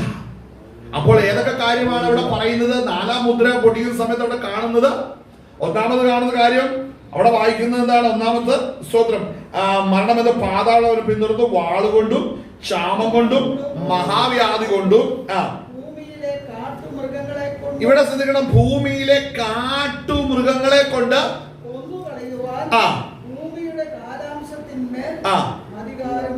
അപ്പൊ ഞാനൊരു കാര്യം ചിന്തിച്ചു, നമ്മൾ ഇട്ടിട്ടുണ്ട് പെറ്റ് ആനിമൽസ് ഉണ്ട്, വൈൽഡ് ആനിമൽസ് ഉണ്ട് അല്ലേ? വളർത്തുമൃഗവും കാട്ടുമൃഗവും ഉണ്ട്. പക്ഷെ പട്ടിയോടും പൂച്ചയോടൊക്കെ ചോദിച്ചാൽ പറയും ഞങ്ങളൊരു 400 വർഷം മുമ്പ് കാട്ടിലായിരുന്നു പറയും. ഇവര് പിടിച്ചോണ്ട് വന്ന് നമ്മളെങ്ങനെയൊക്കെ ആക്കിയതാന്ന് പറയുന്നല്ലേ. പിന്നെ മനുഷ്യന്റെ കൂടെ ജീവിക്കുന്ന കുറെ മൃഗങ്ങളൊക്കെ ഉണ്ടെങ്കിലും അങ്ങനെ ഒരു തരംതിരിവിനെ കുറിച്ചൊന്നും പറയുന്നില്ല. ശ്രദ്ധിക്കണം. എന്നാൽ എനിക്ക് മനസ്സിലാകുന്ന ഒരു കാര്യം, ഇത് തിരിച്ചറിഞ്ഞു, ഈ കാട്ടുമൃഗങ്ങളെ കൊണ്ട് കൊന്നു കളയുവാൻ ഭൂമിയുടെ കാലാംശത്തിന്മേൽ അധികാരം ലഭിച്ചു എന്ന് പറഞ്ഞു കഴിഞ്ഞാൽ, ഈ മഹോപദ്രവം സ്റ്റാർട്ട് ചെയ്ത് കഴിയുമ്പോൾ, എന്റെ അഭിപ്രായം കേട്ടോ, മഹോപദ്രവം സ്റ്റാർട്ട് ചെയ്ത് കഴിയുമ്പോൾ ഈ മരണത്തിന്റെ ദൂതൻ അതിന്റെ മേൽ നിയോഗിച്ചിരിക്കുന്ന പ്രവൃത്തി ഭൂമിയുടെ മേൽ ചെയ്തു തുടങ്ങുമ്പോൾ, നമ്മുടെ വീട്ടിൽ നമ്മൾ വളർത്തുന്ന പട്ടിയും പൂച്ചയും കോഴിയൊക്കെ ഉണ്ടല്ലോ, ഇതൊക്കെ ഇതിന്റെ ഉഗ്ര സ്വഭാവം കാണിക്കാൻ തുടങ്ങും. എന്ന് പറഞ്ഞാൽ കൂട്ടിൽ നമ്മൾ പേസോദ ഓമന പേര് ചൊല്ലി വിളിച്ചിട്ടിരിക്കുന്ന പട്ടിയും പൂച്ചയൊക്കെ ഉണ്ട്. നമ്മൾ ചിന്തിക്കുന്നതൊക്കെ നമ്മൾ വളർത്തിയോണ്ട് നമ്മുടെ ഒന്നുമല്ല, ഇത് ദൈവം പറഞ്ഞേക്കുന്ന സോദരൻ, ഞാൻ ഈ ഭൂമിയുടെ മേലെ അയക്കാനിരിക്കുന്ന ദൂതൻ നിന്നോട് പറയുന്നവരെ നീ ആ തൊടലിന്റെ ഇടയിരുന്നോണം, നിന്റെ കാലിലിട്ടിരിക്കുന്ന ചങ്ങലയുടെ ഇടയിലിരുന്നോണം. ദൂതൻ വന്ന് പറയുമ്പോൾ ചങ്ങലയും വലിച്ചു പൊട്ടിച്ച് നിന്നെ അതുവരെ ചോറ് തിന്നോണ്ടിരുന്നവരെ കാലെ പിടിച്ച് അലക്കിക്കോണമെന്ന് അവിടെ കൽപ്പന കെടുത്തിരിക്കുകയാണ്. ആമേൻ. ഞാനത് ചിന്തിച്ചപ്പോ എന്റെ ഉള്ളിൽ വളരെ ഒരു അതിശയം തോന്നിപ്പോ ഒരു കാര്യം, ഈ മൃഗങ്ങളൊക്കെ എല്ലാ വീട്ടിലും ഒരു പൂച്ച പോലും ഇല്ലാത്ത വീടുണ്ടോ? എനിക്കറിയത്തില്ല. അപ്പൊ ഇതൊക്കെ അതിന്റെ ഉഗ്ര സ്വഭാവത്തിലേക്ക് വരുമ്പോ സ്വന്തം അനേകരെ ഇത് പിടിച്ച് തിന്നുന്ന അവസ്ഥയിലേക്ക് വരും. ഹല്ലേലൂയ. നമ്മൾ കണ്ട എത്രയോ ഇടത്ത് ആനയടയുന്നു അല്ലേ? ഈ ആനയടയുന്ന എത്ര ഇടത്താ? ഈ വാക്യം ഒന്ന് നോക്കിക്കേ. ഈ വാക്യം ഭൂമിയിലെ കാട്ടുമൃഗങ്ങളെ കൊണ്ട്, ആ വാക്യം എന്ന് വായിക്കുന്നത് മഹാവ്യാധി കൊണ്ട് ഭൂമിയിലെ കാട്ടുമൃഗങ്ങളെ കൊണ്ട് കൊന്നുകളയുവാൻ ഭൂമിയുടെ കാലാംശത്തിന്മേൽ അധികാരം ലഭിച്ചു. അപ്പൊ ശ്രദ്ധിക്കേണ്ട ഒരു കാര്യമാണ്, ഈ ആന മുതലായ എല്ലാ മൃഗങ്ങളും കാട്ടുമൃഗങ്ങളല്ലേ? ഇതെല്ലാം ഇതിന്റെ തനി സ്വഭാവം കാണിക്കുന്നതിന് പിന്നിൽ എന്താ? ചിലര് ആന എഴുന്നള്ളിക്കുന്ന പുറകിലാണെങ്കിൽ വെറ്റിനറി ഡോക്ടറും എല്ലാം മയക്കുവെടി വെക്കാനുള്ള സാധനമൊക്കെ ഉണ്ടോ പുറകെ നടക്കുന്നത് അല്ലേ? ആനയുടെ സ്വഭാവം മാറിയ മയക്കുവെടിയും കൊണ്ടിട്ട് ഇത് ഓടും കുറെ, പിന്നെ 2-3 ദിവസം അവിടെ കിടക്കും, പിന്നെ വെള്ളം കൊടുക്കുന്നു, എടുക്കുന്നു, ഇതിനോടൊപ്പം അത് ചവിട്ടി തേച്ച് ചത്തവരെ എല്ലാം വീണ്ടും കൊണ്ട് കുഴിച്ചിടുന്നു. സോദരം, ഇതൊക്കെ നടന്നുകൊണ്ടിരിക്കുക. ഇതിനെല്ലാം പരിഹാരം പലയിടത്തും ഉണ്ടോ? ഹല്ലേലൂയ. മനസ്സിലാക്കണം, മയക്കുവെടി വെക്കാൻ പോകുന്നതിനുള്ളിൽ സോദരം ഹല്ലേലൂയ ഇതൊന്നും നടക്കാത്തൊരു കാലത്തേക്ക് വരികയാണ്. ഹല്ലേലൂയ. കാര്യം ഈ പറയുന്ന കാട്ടുമൃഗങ്ങൾ അതിന്റെ ഉഗ്ര രൂപം കാണിക്കത്തക്ക നിലവാരത്തിൽ ഭൂമിയിലെ വിഷയങ്ങൾ മാറാൻ പോവുകയാണ്. ആമേൻ. ഹല്ലേലൂയ. അപ്പോൾ ഇതിന്റെ അകത്ത് ഇതൊക്കെ കാണുന്നവർ ശ്രദ്ധിക്കണമേ. ഞാനും നിങ്ങളും രക്ഷിക്കപ്പെടാതെ പട്ടീനെയും പൂച്ചേനെയും വളർത്തി അതിന്റെ ഈ സിമ്പതി എമ്പതി എല്ലാം കണ്ടോണ്ടിരുന്നു കഴിഞ്ഞാൽ അത് രക്ഷിക്കപ്പെടാതെ ഇരിക്കുന്നെങ്കിൽ നിന്റെ കഴുത്തിന് കയറി കടിക്കുന്ന ഒരു ദിവസമുണ്ട്. അന്ന് ചിലര് പറയരുത്, അയ്യോ ഞാൻ ഇത്രയും പെറ്റ് വളർത്തി ഇത്രയും എടുത്തുകൊണ്ട് എന്തൊക്കെ തിന്നാൻ കൊടുത്ത് വളർത്തിയതാ, എന്നിട്ടാണെങ്കിൽ അത് ഇങ്ങനെയായി പോയല്ലോ എന്നുള്ള ഭാരമൊന്നും ആ നേരത്ത് നമ്മൾ ആരും പറഞ്ഞേക്കരുത്. ഹല്ലേലൂയ. കാരണം എന്താ? ഇതാണ് ഈ ദൈവത്തിന്റെ വചനം ഇവിടെ പറയുന്നത്. അങ്ങനെയാണെങ്കിൽ നമ്മൾ അവിടെ വായിക്കുമ്പോൾ നമുക്ക് അതിന്റെ 6:1 മുതൽ നമുക്ക് വായിക്കാം. കുഞ്ഞാട് മുദ്രകൾ ഒന്ന് പൊട്ടിച്ചപ്പോൾ നീ വരിക എന്ന് 4 ജീവികളിൽ ഒന്ന് ഇടിമുഴക്കം പോലെ പറയുന്നത് ഞാൻ കേട്ടു. ആ വായിക്കേ. അപ്പോൾ ഞാനൊരു ആ കണ്ണട മാറ്റണം കേട്ടോ, ഇനിയെങ്കിലും പ്രാർത്ഥിച്ചൊക്കെ മാറ്റണേ. സ്വതന്ത്രം. ആ വായിക്കേ. അപ്പോൾ ഞാൻ ഒരു വെള്ളക്കുതിരയെ കണ്ടു. അതിന്മേൽ ഇരിക്കുന്നവന്റെ കയ്യിൽ ഒരു വില്ലുണ്ട്. അവന് ഒരു കിരീടവും ലഭിച്ചു. അവൻ ജയിക്കുവാനായും പുറപ്പെട്ടു. അവൻ രണ്ടാം മുദ്ര പൊട്ടിച്ചപ്പോൾ വരിക എന്ന് രണ്ടാം ജീവി പറയുന്നത് ഞാൻ കേട്ടു. അപ്പോൾ ചുവന്നതായ മറ്റൊരു കുതിര പുറപ്പെട്ടു. അതിന്റെ പുറത്ത് ഇരിക്കുന്നവന് മനുഷ്യർ അന്യോന്യം കൊല്ലുവാൻ തക്കവണ്ണം ഭൂമിയിൽ നിന്ന് സമാധാനം എടുത്തു കളയേണ്ടതിന് അധികാരം ലഭിച്ചു. ഒരു വലിയ വാളും അവന് കിട്ടി. മൂന്നാം മുദ്ര പൊട്ടിച്ചപ്പോൾ വരിക എന്ന് മൂന്നാം ജീവി പറയുന്നത് ഞാൻ കേട്ടു. അപ്പോൾ ഞാനൊരു കറുത്ത കുതിരയെ കണ്ടു. അതിന്മേൽ ഇരിക്കുന്നവൻ ഒരു തുലാസ് കയ്യിൽ പിടിച്ചിരുന്നു. ഒരു പണത്തിന് ഒരിടങ്ങഴി ഗോതമ്പ്, ഒരു പണത്തിന് 3 ഇടങ്ങഴി യവം. എന്നാൽ എണ്ണയ്ക്കും വീഞ്ഞിനും കേടുവരുത്തരുത് എന്ന് 4 ജീവികളുടെയും നടുവിൽ നിന്ന് ഒരു ശബ്ദം ഞാൻ കേട്ടു. ഇവിടെ ശ്രദ്ധിക്കേണ്ട ഒരു കാര്യമാണ്. ഒന്നാമത്തെ സ്തോത്രം, ആളല്ല മുദ്ര പൊട്ടിക്കുന്ന സമയത്ത് ഒരു വെള്ള കുതിരയെ കണ്ടു. അതിന്മേലിരിക്കുന്നവന് കയ്യിൽ വില്ലുണ്ട്. അവന് ഒരു കിരീടവും ലഭിച്ചു. അവൻ ജയിക്കുന്നവനായും ജയിക്കുവാനായി പുറപ്പെട്ടു. അവൻ രണ്ടാം മുദ്ര പൊട്ടിച്ചപ്പോൾ വരിക എന്ന് രണ്ടാം ജീവി പറയുന്നു ഞാൻ കേട്ടു. അപ്പോൾ ചുവന്നതായ മറ്റൊരു കുതിര പുറപ്പെട്ടു. അതിന്റെ പുറത്തിരിക്കുന്നവന് മനുഷ്യർ അന്യോന്യം കൊല്ലുവാൻ തക്കവണ്ണം ഭൂമിയിൽ നിന്ന് സമാധാനം എടുത്തു കളയേണ്ടതിന് അധികാരം ലഭിച്ചു. ആമേൻ. സ്തോത്രം. അപ്പൊ ഈ കാലഘട്ടം ആയോ എന്ന് ചോദിച്ചു കഴിഞ്ഞിട്ടുണ്ടെങ്കിൽ പൂർണ്ണമായിട്ടായിട്ടില്ല. എന്നാൽ ഈ സമാധാനം എടുത്ത് കളയണമെന്നുണ്ടെങ്കിൽ ഇവിടെ ലോകം നൽകാത്ത സമാധാനം ലഭിച്ച ഒരു കൂട്ടർ ഇവിടെ ഉണ്ട്. അത് ദൈവസഭയാണ്, അല്ലേ? നമുക്ക് നിത്യസമാധാനം പരിശുദ്ധാത്മാവ് ലഭിച്ചിരിക്കണം. നാം ഇവിടെ നിന്ന് പോയാൽ മാത്രമാ സമാധാനം എടുത്തു കളയാൻ കഴിയത്തുള്ളൂ. അപ്പോൾ അത് പൂർണ്ണതോതിൽ അത് സംഭവിക്കണമെന്നുണ്ട്. സഭ ഇവിടെ കാണരുത്. അടുത്ത വാക്ക് ശ്രദ്ധിക്കണം. അടുത്ത കാര്യം ഇപ്പൊ ശ്രദ്ധിക്കണേ. ഇതൊക്കെ സമാധാനം എടുത്ത് കളയുമ്പോൾ ഇവിടെ നടക്കാൻ പോകുന്ന യുവസ്വത്വം കഠിനമായ അനുഭവങ്ങൾ വളരെ ഭീകരമായിരിക്കും. അങ്ങനെയാണെങ്കിൽ ഇപ്പോൾ തന്നെ ഭീകരമായ കാര്യങ്ങളാണ് നടന്നുകൊണ്ടിരിക്കുന്നത്. അപ്പൊ ഇനി നടക്കാൻ പോകുന്ന എത്ര ഭീകരമായിരിക്കും ശ്രദ്ധിക്കണം. നമ്മുടെ ചിന്താഗതികൾക്കോ നമ്മളുടെ കാഴ്ചപ്പാടുകൾക്കോ ഒന്നും വളരെ അനുകൂലമായ ഒരു അവസ്ഥയല്ല ഇതിനകത്ത് നിൽക്കുന്ന നമ്മൾ മനസ്സിലാക്കണം. അവിടെ ശ്രദ്ധിക്കണം. അടുത്ത വാക്യം അവിടെ വായിക്കുന്നത് പുറപ്പെട്ട് വരിക എന്ന് രണ്ടാം ജീവി പറയുന്നത് കേട്ടു. അപ്പോൾ ചുവന്നതായ മറ്റൊരു കുതിര പുറപ്പെട്ടു. അതിന്റെ പുറത്ത് ഇരിക്കുന്നവന് മനുഷ്യൻ അന്യോന്യം കൊല്ലുവാൻ തക്കവണ്ണം ഭൂമി നിന്ന് സമാധാനം എടുത്തു കളയേണ്ടതിന് അധികാരം ലഭിച്ചു. ഒരു വലിയ വാളും അവന് കിട്ടി. അപ്പോ ഭൂമിയിൽ നിന്ന് സമാധാനം എടുത്തു കളയണം. ഒന്ന് മനുഷ്യൻ അന്യോന്യം കൊല്ലുവാൻ തക്കവണ്ണം ഭൂമിയിൽ സമാധാനം എടുത്തു കളയേണ്ടതിന് അധികാരം ലഭിച്ചു. മൂന്നാം മുദ്ര പൊട്ടിച്ചപ്പോൾ വരിക എന്ന് മൂന്നാം ജീവി പറയുന്നത് ഞാൻ കേട്ടു. അപ്പോൾ ഞാനൊരു കറുത്ത കുതിരയെ കണ്ടു. അതിന്മേൽ ഇരിക്കുന്ന ഒരു തുലാസ് കയ്യിൽ പിടിച്ചിരുന്നു. ഒരു പണത്തിന് ഒരിടങ്ങഴി ഗോതമ്പ്, ഒരു പണത്തിന് 3 ഇടങ്ങഴി യവം. എന്നാൽ എണ്ണയ്ക്കും മീനിനും കേടുവരുത്തരുതെന്ന് 4 ജീവികളുടെ നടുവിൽ നിന്നൊരു ശബ്ദം ഞാൻ കേട്ടു. അപ്പോൾ ശ്രദ്ധിക്കണം. അളന്ന് ലഭിക്കുന്ന വസ്തുക്കൾ അളന്ന് കിട്ടുന്ന ഒരു കാലഘട്ടത്തിലേക്ക് ശക്തമായിട്ട് വരും. എന്നാൽ വീഞ്ഞും എണ്ണയും, അല്ലേ?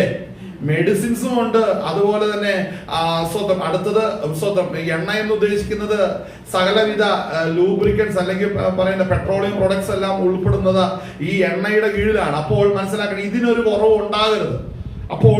അപ്പോൾ മനസ്സിലാക്കണം, ഇതിന് കുറവ് ഉണ്ടാകരുത്. അങ്ങനെ ചിന്തിച്ചാൽ എനിക്ക് മറ്റൊരു കാര്യം മനസ്സിലാക്കുന്നത്, ഇപ്പോൾ ഇലക്ട്രിക് EVകളെല്ലാം വന്നുകൊണ്ടിരിക്കുക, അല്ലെ? ഇലക്ട്രിക് കാർസ് എല്ലാം വന്നുകൊണ്ടിരിക്കുകയാണ്. അപ്പൊ പൂർണ്ണമായിട്ട് ഇലക്ട്രിക് കാറുകളെല്ലാം വിജയിക്കത്തില്ല. കാരണം എന്നാ? വീഞ്ഞിനും എണ്ണയ്ക്കും കേട് വരുത്തരുതെന്ന് പറഞ്ഞാൽ ഈ എണ്ണയെ ആശ്രയിച്ച്, പെട്രോളിനെയും ഡീസലിനെയും ആശ്രയിച്ചുള്ള ഒരു കാലഘട്ടത്തിൽ തന്നെയാണ് എന്ത് സംഭവിക്കേണ്ടത്? മഹോദരവും സ്റ്റാർട്ട് ചെയ്യേണ്ടത്. അപ്പോൾ അത് ഈ കാലഘട്ടത്തിൽ വളരെ ശക്തമായിക്കൊണ്ടിരിക്കുകയും ചെയ്യുകയാണ്. ഇത് രണ്ടും നടക്കുന്നു. അടുത്ത ഭാഗം നമ്മൾ വായിച്ചത് അവിടെ 4-ാം മുദ്ര പൊട്ടിച്ചപ്പോൾ വരിക എന്ന് 4-ാം ജീവി പറയുന്നത് ഞാൻ കേട്ടു. അപ്പോൾ ഞാൻ മഞ്ഞ നിറമുള്ള ഒരു കുതിരയെ കണ്ടു. അതിന്റെ മേൽ ഇരിക്കുന്നവന് മരണമെന്ന് പേര്. പാതാളം അവനെ പിന്തുടരുന്നു. അടുത്തത് അവർക്ക് വാളുകൊണ്ടും ക്ഷാമം കൊണ്ടും മഹാവ്യാധി കൊണ്ടും ആ ഭൂമിയിലെ കാട്ടുമൃഗങ്ങളെ കൊണ്ട് കൊന്നു കളയുവാൻ ഭൂമിയുടെ കാലാംശത്തിന്മേൽ അധികാരം ലഭിച്ചു എന്നിവിടെ വായിക്കുന്നു. അപ്പൊ ഭൂമിയുടെ കാലാംശത്തിന്മേൽ അധികാരം ലഭിച്ചത് എന്താണ്? അവിടെ ശ്രദ്ധിക്കണം. സ്തോത്രം, ഹല്ലേലൂയ. മഹാവ്യാധി, ക്ഷാമം കൊണ്ടും മഹാവ്യാധി കൊണ്ടും കാട്ടുമൃഗങ്ങളെ കൊണ്ടും മനുഷ്യനെ കൊന്നു കളയും. 3 കാര്യങ്ങൾ കൊണ്ട്. അപ്പൊ ഇത് 3നും പരിഹാരമില്ല. രോഗങ്ങൾ വർദ്ധിക്കും, വന്ന് രോഗം അനേകരെ തിന്നുപോകും. മരുന്ന് കണ്ടുപിടിക്കുന്ന പരിപാടിയില്ല. കണ്ടുപിടിച്ച മരുന്നുകളൊക്കെയും ആപ്ലിക്കബിൾ ആകുമെന്ന് ചോദിച്ചാൽ കോവിഡ് അതിന് വലിയൊരു തെളിവാണ്. എത്ര സക്സസ് ആയിട്ടുണ്ട്. അപ്പോൾ ശ്രദ്ധിക്കേണ്ട ഒരു കാര്യമാണ്, ഇന്ന് വാക്സിൻ എടുത്തവരാണ് ഇന്ന് തീർന്നുകൊണ്ടിരിക്കുന്നത്. അപ്പൊ ഇതെല്ലാം ആ നിലവാരത്തിൽ തന്നെയാണ് കാര്യങ്ങൾ നടക്കുന്നത്. ഇതിന്റെ നടുവിലാണ് ഞാനും നിങ്ങളും കർത്താവിന്റെ വേലയിലും കർത്താവ് ദൈവത്തിന്റെ പ്രവൃത്തിയിലും ആയിരിക്കുന്നത്. അപ്പോൾ സ്വന്തം യുദ്ധം നടക്കും, മനുഷ്യന് പരിഹാരം ഉണ്ടാക്കാൻ കഴിയത്തില്ല. ക്ഷാമം വരും, ആമേൻ. സ്കേർസിറ്റി നടക്കുകയാണ്. അതായത് ശ്രദ്ധിക്കേണ്ട ഒരു കാര്യമുണ്ട്, വിലക്കയറ്റം തന്നെ സ്കേർസിറ്റി അല്ലേ.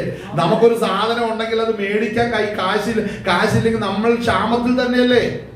ആമേൻ. അപ്പൊ ക്ഷാമം എന്ന് പറയുന്നത് നമ്മൾ ആഫ്രിക്കയിലോ മറ്റു രാജ്യങ്ങൾ കാണുന്ന പോലെ ക്ഷാമമല്ല.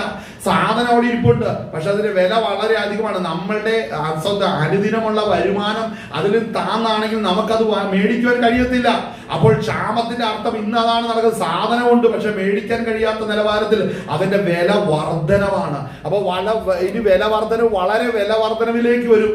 അങ്ങനെ വന്നു കഴിയുമ്പോൾ ഈ പറയുന്നത് പോലെ ഒരു ദിവസത്തെ കൂലിക്കായിട്ട് കിട്ടുന്ന അപ്പോ അല്ലെങ്കിൽ ഗോതമ്പും യവവും അല്ലെങ്കിൽ മെഡിസിനും പെട്രോളും അതെല്ലാം റേഷൻ ടൈപ്പിലേക്ക് കിട്ടുന്ന ഒരു കാലഘട്ടത്തിലേക്ക് എത്താൻ പോവുകയാണ്. അപ്പോൾ തന്നെ സാധനമുണ്ട്, അതിന് വളരെ വിലയാണ്. അപ്പോൾ ക്ഷാമത്തിന്റെ അനുഭവത്തിലാണ്. അപ്പൊ അത് ഈ കാലഘട്ടത്തിലാണ് നമ്മൾ എത്തിയിരിക്കുന്നത്.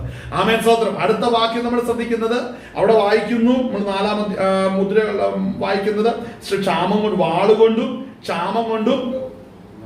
ഇവിടെ വായിച്ചേ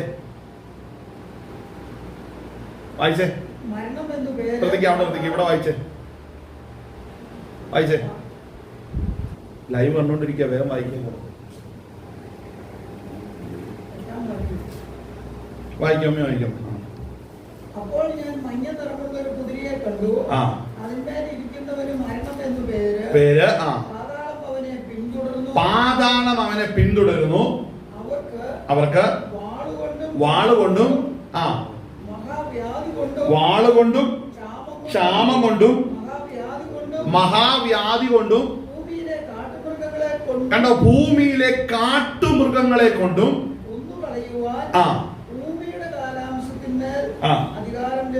കണ്ടോ, ഭൂമിയുടെ കാലാംശത്തിന്മേൽ അധികാരം ലഭിച്ചു. അവൻ 5-ാം മുദ്ര പൊട്ടിച്ചപ്പോൾ കണ്ടോ, ദൈവവചന നിമിത്തവും തങ്ങൾ പറഞ്ഞ സാക്ഷ്യം ഹേതുവായും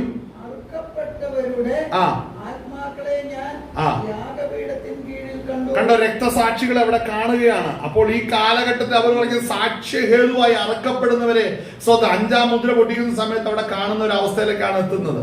അപ്പോൾ ഇതെല്ലാം നമ്മൾ കാണുമ്പോൾ മനസ്സിലാക്കണം, ഭൂമിയിൽ നമ്മൾ വായിച്ച സങ്കീർത്തനം എല്ലാം നോക്കുമ്പോൾ ഈ ഭൂമിയിൽ ഒരു കൂട്ടരെ ദൈവം ഒരുക്കിക്കൊണ്ടിരിക്കുന്നുണ്ട്. അത് ദൈവസഭ മാത്രമാണ്, ദൈവത്തിന്റെ പ്രിയപ്പെട്ടവർ മാത്രമാണ്. അതിൽ ഞാൻ നിങ്ങളും ഉണ്ടോ എന്ന് വ്യക്തിപരമായിട്ട് നോക്കണം. ആമേൻ, ഹല്ലേലൂയ. അല്ലാതെ എല്ലാവരും നോക്കി എല്ലാവരും പോകും അല്ലേ. ഫ്രണ്ടിൽ നിന്ന് ഉറങ്ങുന്നവൻ പോകും, ശാഠ്യം പിടിക്കുന്നവൻ പോകും, സൺഡേ ഉണ്ടാക്കുന്നവൻ പോകും, സഭയ്ക്കത്ത് രാഷ്ട്രീയം കളിക്കുന്നവനും പറയും, ജാതി പറയുന്നവനെല്ലാം പോകും എന്ന് പറയും. പക്ഷെ അങ്ങനെയല്ല കാര്യങ്ങൾ. ആമേൻ, സ്തോത്രം, ഹല്ലേലൂയ. ഫലം കൊണ്ട് മരത്തെ തിരിച്ചറിയണം. അങ്ങനെയാണ് വചനത്തിന്റെ ഫോർമുല പറയുന്നത്. വചനത്തിന്റെ ഫോർമാറ്റ് അങ്ങനെയാണ്, ഫലം കൊണ്ട് മരത്തെ തിരിച്ചറിയണം അല്ലേ.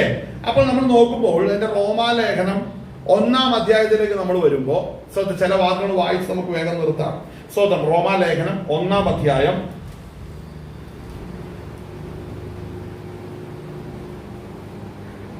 അതിന്റെ 18 മുതൽ ഒന്ന് വായിച്ചാട്ടെ. 1:18. റോമാലേഖനം 1:18 മുതൽ. അനീതി കൊണ്ട് സത്യത്തെ തടുക്കുന്ന മനുഷ്യരുടെ സകല അഭക്തിക്കും അനീതിക്കും നേരെ ദൈവത്തിന്റെ കോപം സ്വർഗത്തിൽ നിന്നും പുറപ്പെടുന്നു. ഇവിടെ ശ്രദ്ധിക്കണം, പൗലോസ് അപ്പോസ്തലൻ നീതിയെക്കുറിച്ചും ന്യായവിധിയെക്കുറിച്ചൊക്കെയും വെളിപ്പെടുത്തുവാൻ വരികയാണ്.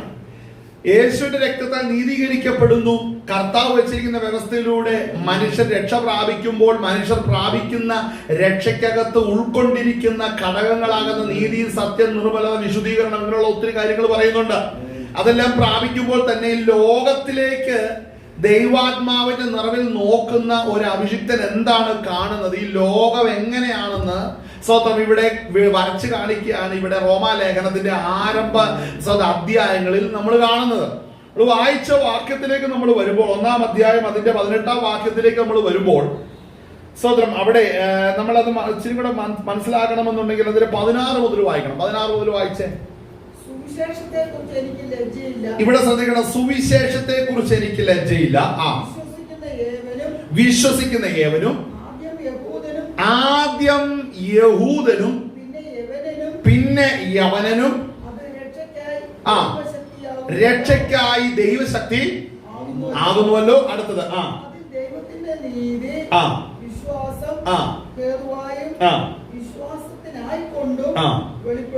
ഇവിടെ ശ്രദ്ധിക്കണം, നമ്മൾ വായിക്കുന്നത് അതിൽ ദൈവത്തിന്റെ നീതി വിശ്വാസം ഹേതുവായും വിശ്വാസത്തിനായി കൊണ്ടും വെളിപ്പെടുന്നു. അടുത്തത് അപ്പോൾ ശ്രദ്ധിക്കണം, ഒരുവൻ പ്രവർത്തിയാലല്ല, പിന്നെ എങ്ങനെയാ? വിശ്വാസത്താലാണ് നീതീകരണം നടക്കുന്നത്, പ്രവർത്തിയാലല്ല. അതുകൊണ്ട് പ്രവർത്തി കൊണ്ട് നീതീകരിക്കപ്പെടും. ദൈവസന്നിധിയിൽ എന്റെ പ്രവർത്തികൾ നീതീകരിക്കപ്പെടുമെന്ന് ആശ്രയിക്കുന്ന സകല മനുഷ്യർക്കും എതിരായി നിൽക്കുന്ന ഒരു വാക്യമാണത്. നീതിമാൻ വിശ്വാസത്താലാണ് ജീവിക്കുന്നത്. ശ്രദ്ധിക്കണം, അതുകൊണ്ട് നമ്മൾ കൃപയാലല്ലോ വിശ്വാസം മൂലം നാം രക്ഷിക്കപ്പെട്ടിരിക്കുന്നു. അതുകൊണ്ട് നമ്മളൊരു പ്രവൃത്തിയിലല്ല ആശ്രയിക്കുന്നത്, നമ്മൾ വിശ്വാസത്തിലാണ്. യേശു ക്രിസ്തു ദൈവപുത്രൻ എന്ന് വിശ്വസിക്കണം. അവന്റെ അകൃത്യങ്ങൾക്ക് വേണ്ടി കാൽവരിയിൽ തകർക്കപ്പെട്ടു എന്ന് വിശ്വസിക്കണം. മുഴു ലോകവും പാപത്തിൽ ജനിച്ച് ഒരുവരിൽ പോലും ദൈവതേജസ്സില്ലാത്ത സകല മനുഷ്യരും ഒരുപോലെ പാപത്തിൽ കീഴിൽ അടങ്ങിയിരിക്കുന്നു എന്ന് വിശ്വസിക്കണം. അതിൽ നിന്ന് രക്ഷ പ്രാപിക്കുവാൻ തക്കവണ്ണം ദൈവപുത്രനുള്ള വിശ്വാസത്താൽ ആ വിശ്വാസം സ്വർഗത്തിലെ ദൈവം നീതിയായി കണക്കിടുന്നു. അതായത് പാപത്തിൽ ജനിച്ച് ഞാൻ യേശു ക്രിസ്തുവിനെ കർത്താവ് രക്ഷകമായി സ്വീകരിക്കുമ്പോൾ പിതാവായി ദൈവം പറയും, എന്റെ പ്രിയപുത്രനിൽ ഇവൻ വിശ്വസിച്ചിരിക്കുന്ന നിമിത്തം ഇവനെ ഞാൻ നീതിമാനായി എണ്ണിയിരിക്കുന്നു. അങ്ങനെ എണ്ണുവാൻ കഴിയുന്നു. ദൈവപുത്രനിൽ വിശ്വസിക്കുന്നവനെ നീതീകരിക്കണം എന്നുള്ള ദൈവിക ന്യായമാണ് അവിടെ കാണുന്നത്. അപ്പോൾ ഇതൊക്കെ നമ്മൾ ഗ്രഹിക്കുമ്പോൾ ശ്രദ്ധിക്കണം, ഒരു പ്രവൃത്തി കൊണ്ടും രക്ഷ പ്രാപിക്കുന്നില്ല. ഒരു പ്രവൃത്തി കൊണ്ട് ഒരുവന്റെ ആത്മാവ് സ്വർഗത്തിൽ പോകുന്നില്ല. മതങ്ങൾ പഠിപ്പിക്കുന്നത് പ്രവർത്തിക്കുന്ന ഏതെങ്കിലും പ്രവൃത്തി കൊണ്ട്, ദാനധർമ്മങ്ങൾ കൊണ്ട്, നേർച്ച കാഴ്ച കൊണ്ട് ഒരുവന്റെ ആത്മാവ് സ്വർഗത്തിൽ പോകുമെന്നാണ് പഠിപ്പിക്കുന്നത്. പക്ഷെ ദൈവത്തിന്റെ വചനം പറയുന്നത് ഒരുവന്റെ ശരീരത്തിന്റെ രൂപാന്തരവും സ്വർഗ പ്രവേശനത്തിന് ഒരു പ്രവർത്തികളും കാരണമല്ല. വിശ്വാസം ഒഴികെ സകല പ്രവർത്തികളും പാപത്തിനും അന്ധകാരത്തിലും അടങ്ങിയിരിക്കുകയാണ്. അപ്പോൾ അതിൽ നിന്ന് ഒഴിവുള്ളത് ആകെ യേശു ക്രിസ്തുവിന്റെ വിശ്വാസത്താൽ നീതീകരണം മാത്രമേ ഉള്ളൂ. അതുകൊണ്ടാണ് നമ്മൾ യേശു ക്രിസ്തുവിൽ വിശ്വസിച്ച് സ്നാനപ്പെട്ടപ്പോൾ നമ്മുടെ പഴയ മനുഷ്യനെ യേശു ക്രിസ്തുവിനോട് അടക്കുകയും സ്വന്തം പുത്രനാകുന്ന യേശു ക്രിസ്തു മരണത്തിൽ നിന്ന് ഉയർത്തെഴുന്നേറ്റ അവന്റെ ഉയർപ്പിന്റെ ശരീരത്തോടുകൂടെ നാം ഏകീഭവിക്കേണ്ടതിന് നാം വെള്ളത്തിൽ നിന്ന് കയറുമ്പോൾ നമ്മൾ പുതിയ സൃഷ്ടിയായി തീരുകയും ചെയ്യുന്നു. അതിന് തെളിവ് പരിശുദ്ധാത്മാവിനെ സ്വർഗം നമ്മുടെ മേൽ നൽകിയപ്പോൾ നമ്മുടെ അകമയുള്ള മനുഷ്യൻ രൂപാന്തരപ്പെടുകയാണ് ചെയ്യുന്നത്. അപ്പോൾ പരിശുദ്ധാത്മാവിനെ പ്രാപിക്കാത്ത ഒരുവൻ പുതിയ സൃഷ്ടി ആയിട്ടില്ല. പരിശുദ്ധാത്മാവ് വസിക്കുന്നവർ മാത്രമാ ദൈവിക പദ്ധതിക്കകത്ത് അവർ കണക്കാക്കപ്പെടുന്നുള്ളൂ. പരിശുദ്ധാത്മാവില്ലാത്ത ഒരുവൻ എവിടെ ഇരുന്നാലും ശരി, അവൻ കർത്താവിന്റെ വരവിങ്കൽ കൈവിടപ്പെടുകയും ചെയ്യും. പരിശുദ്ധാത്മാവ് ഉള്ള വ്യക്തികൾ മാത്രമാ ദൈവ മക്കൾ എന്നറിയപ്പെടുന്നുള്ളൂ. ആമേൻ. അപ്പോൾ ഈ ന്യായങ്ങളെ അംഗീകരിക്കുന്നവർക്ക് മാത്രമാണ് സ്തോത്രം ഹല്ലേലൂയ സമാധാനവും സന്തോഷവും ലഭിക്കുന്നുള്ളൂ. കാര്യം ഇത് കേൾക്കുമ്പോൾ സമാധാനം അനുഭവിക്കുന്ന ഒരു കൂട്ടരേ ഉള്ളൂ, അത് ഇതേ ആത്മാവിനെ പ്രാപിച്ചവർ മാത്രമാണ്. ആമേൻ. സ്തോത്രം. നമ്മൾ തുറന്ന് വായിച്ചാട്ടെ. ദൈവത്തിന്റെ നീതി വിശ്വാസം ഹേതുവായും വിശ്വാസത്തിനായി കൊണ്ടും വെളിപ്പെടുന്നു. വിശ്വാസത്താൽ ജീവിക്കുന്നു എഴുതിയിരിക്കുന്നു. അടുത്ത വാക്യം. അപ്പോൾ ശ്രദ്ധിക്കണം, അനീതി എന്ന് പറഞ്ഞ എന്താണ്? യേശു ക്രിസ്തുവിൽ വിശ്വസിക്കാതെ ചെയ്യുന്ന ഏതു പ്രവർത്തികളും അനീതിയാണ്. നീതി എന്താണ്? ദൈവപുത്രനിൽ വിശ്വസിക്കുന്നതാണ് നീതി എന്നുള്ളത്. അനീതി ഏതാണ്? ദൈവത്തിൽ വിശ്വസിക്കാതെ ചെയ്യുന്ന ഏതു പ്രവൃത്തിയും അനീതി തന്നെയാണ്. അങ്ങനെയാണ് ബൈബിള് പറയുന്നത്, അല്ലെ? നമുക്കത് വിശ്വസിച്ചാൽ മതി. അപ്പോ അവിടെ ശ്രദ്ധിക്കണം, അനീതി കൊണ്ട് സത്യത്തെ തടുക്കുന്നത് എങ്ങനെ? പ്രവൃത്തിയാലല്ല, വിശ്വാസത്താലാണ് നീതീകരണം എന്ന് പറയുമ്പോൾ സത്യത്തെ അംഗീകരിക്കുകയാണ്. അപ്പോൾ പ്രവൃത്തി ചെയ്ത് വേണം നമ്മൾ വിശ്വസിക്കാൻ. പ്രവർത്തിച്ചാലേ നമുക്ക് രക്ഷ പ്രാപിക്കത്തുള്ളൂ എന്ന് പറഞ്ഞാൽ നീ അനീതി പ്രവർത്തിക്കുകയാണ്. ആ അനീതി കൊണ്ട് നീ സത്യത്തെ തടുക്കുകയാണ്. വിശ്വസിക്കേണ്ട, പ്രവർത്തിച്ചാൽ മതി.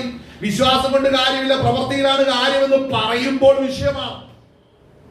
ആമേൻ. വായിച്ചാട്ടെ. അനീതി കൊണ്ട് സത്യത്തെ തടുക്കുന്ന മനുഷ്യന്റെ സകല അഭക്തിക്കും. അപ്പൊ സകല അഭക്തി. അപ്പൊ ഭക്തി എന്താണ്? യേശു ക്രിസ്തുവിൽ വിശ്വസിക്കുന്നതാണ് ഭക്തി. ഹല്ലേലൂയ. ആ ഭക്തി, യേശു ക്രിസ്തുവിലെ വിശ്വാസം നീതിയായിട്ട് കണക്കാക്കപ്പെടും. ആ നീതീകരിക്കപ്പെട്ടവർ ഭക്തന്മാരാണ്. ആ ഭക്തി അവരിൽ നിലനിൽക്കുവാൻ പരിശുദ്ധാത്മാവ് അവരിൽ ഇടപെട്ടുകൊണ്ടിരിക്കുന്നു. പരിശുദ്ധാത്മാവ് അവരിൽ വസിക്കുകയാണ്. പരിശുദ്ധാത്മാവ് അവരെ നീതി പാതകളിൽ സ്റ്റെപ്പ് വെപ്പിക്കുകയാണ്. ഇതെല്ലാം നടക്കുമ്പോൾ ശ്രദ്ധിക്കണം, അടുത്ത വാക്ക് ശ്രദ്ധിക്കണം. മനുഷ്യരുടെ സകല അഭക്തിക്കും അനീതിക്കും നേരെ ദൈവത്തിന്റെ കോപം സ്വർഗത്തിൽ നിന്ന് വെളിപ്പെടുന്നു. ദൈവത്തെ കുറിച്ച് അറിയാവുന്നത് അവർക്ക് വെളിവായിരിക്കുന്നു. ദൈവം അവർക്ക് വെളിവാക്കിയല്ലോ. അപ്പോൾ ശ്രദ്ധിക്കണം, സകല അഭക്തിക്കും അനീതിക്കും നേരെ ദൈവത്തിന്റെ കോപം സ്വർഗത്തിൽ നിന്ന് വെളിപ്പെടുന്നു. സ്വർഗത്തിൽ നിന്നാണ് വെളിപ്പെടുന്നത്. അപ്പോൾ അപ്പോൾ ശ്രദ്ധിക്കണം, അവിടെ വിശ്വസിക്കേണ്ട, പ്രവൃത്തി മതി എന്ന് ആരെങ്കിലും പറഞ്ഞാൽ ആരവർക്ക് അങ്ങനെ അങ്ങനെ ചിന്തിക്കുന്നവർക്ക് ആരാണ് എതിരായി തീരുന്നത്? ദൈവം തന്നെ എതിരായി തീരുകയാണ്. ആരെങ്കിലും ലോകത്തിൽ എതിര് ആകുന്നുണ്ടോ? ഇല്ല. ആരാണ്?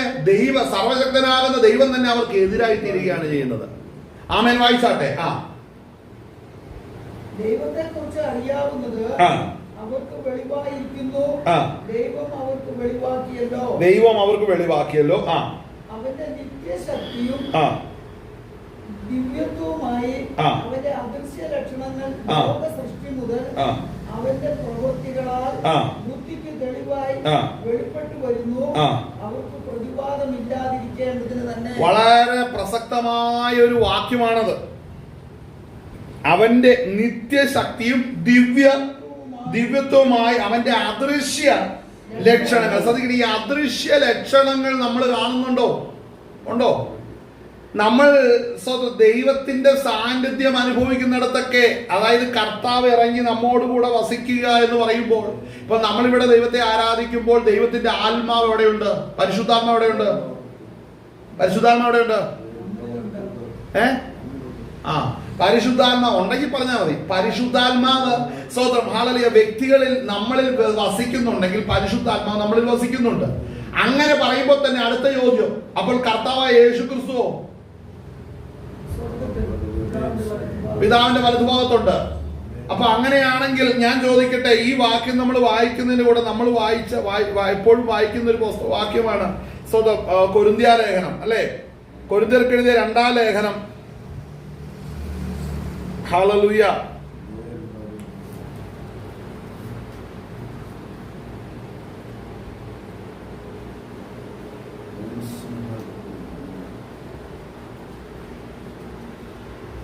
അതിന്റെ 6-ാം അധ്യായം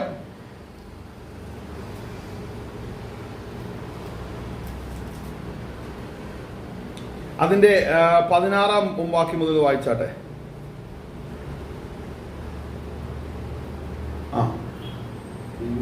ദൈവാലയത്തിനും വിഗ്രഹങ്ങളോട് എന്ത് യോഗ്യത? നാം ജീവനുള്ള ദൈവത്തിന്റെ ആലയമല്ലോ. ഞാൻ അവരിൽ വസിക്കുകയും അവരുടെ ഇടയിൽ നടക്കുകയും ചെയ്യും എന്ന് പറഞ്ഞാൽ എന്നാ വാക്കിന്റെ അർത്ഥം? ഇത് ആരെ കുറിച്ചാ പറയുന്നത്? ഒന്നും കൂടെ വായിക്കുക. നമുക്ക് വായിച്ചത് മനസ്സിലായില്ല. വീണ്ടും വീണ്ടും വായിച്ചതിന്റെ അർത്ഥം നമ്മൾ ഗ്രഹിക്കണം. ആരൊക്കെ ഉണ്ട് ആ വാക്യത്തില്? ഒന്നും കൂടെ വായിച്ചേ. Question mark. അപ്പൊ അവിടെ നിൽക്കണ്ട കാര്യം. ദൈവത്തിന് ആ വിഗ്രഹങ്ങളോട് എന്ത് യോഗ്യത? ഒരു യോഗ്യത ക്വസ്റ്റ്യൻ മാർക്കാ. പിന്നെ അതിനെ എക്സ്പ്ലെയിൻ ചെയ്യുന്ന വാക്യമാണ് അടുത്തത്. വായിച്ചേ. അപ്പോൾ ഈ ജീവനുള്ള ദൈവത്തിന്റെ ആലയം നാം ആണെന്ന് പറയുമ്പോൾ നാം ദൈവത്തിന്റെ മന്ദിരമാണ്. ദൈവത്തിന്റെ ആത്മാവ് നമ്മളിൽ വസിക്കുന്നു, അല്ലെ? പരിശുദ്ധാത്മാവ് നമ്മളിൽ വസിക്കുന്നു. നാം ജീവനുള്ള ദൈവത്തിന്റെ ആലയമല്ലോ. അടുത്തത് അപ്പോൾ ശ്രദ്ധിക്കണം, ഇവിടെ ഒരേ ദൈവം 2 അവസ്ഥയിൽ ഇടപെടുന്നുണ്ട്. ഒന്ന്, ഞാൻ അവരിൽ വസിക്കണം. അപ്പോൾ പരിശുദ്ധാത്മാവ് നമ്മളിൽ വസിക്കുമ്പോൾ ക്രിസ്തു എന്നിൽ വസിക്കുന്നു. അടുത്തത്, നമ്മളിൽ വസിക്കുന്ന കർത്താവ് അടുത്ത് എന്ന് ഞാൻ അവനിൽ വസിക്കുകയും അടുത്തത്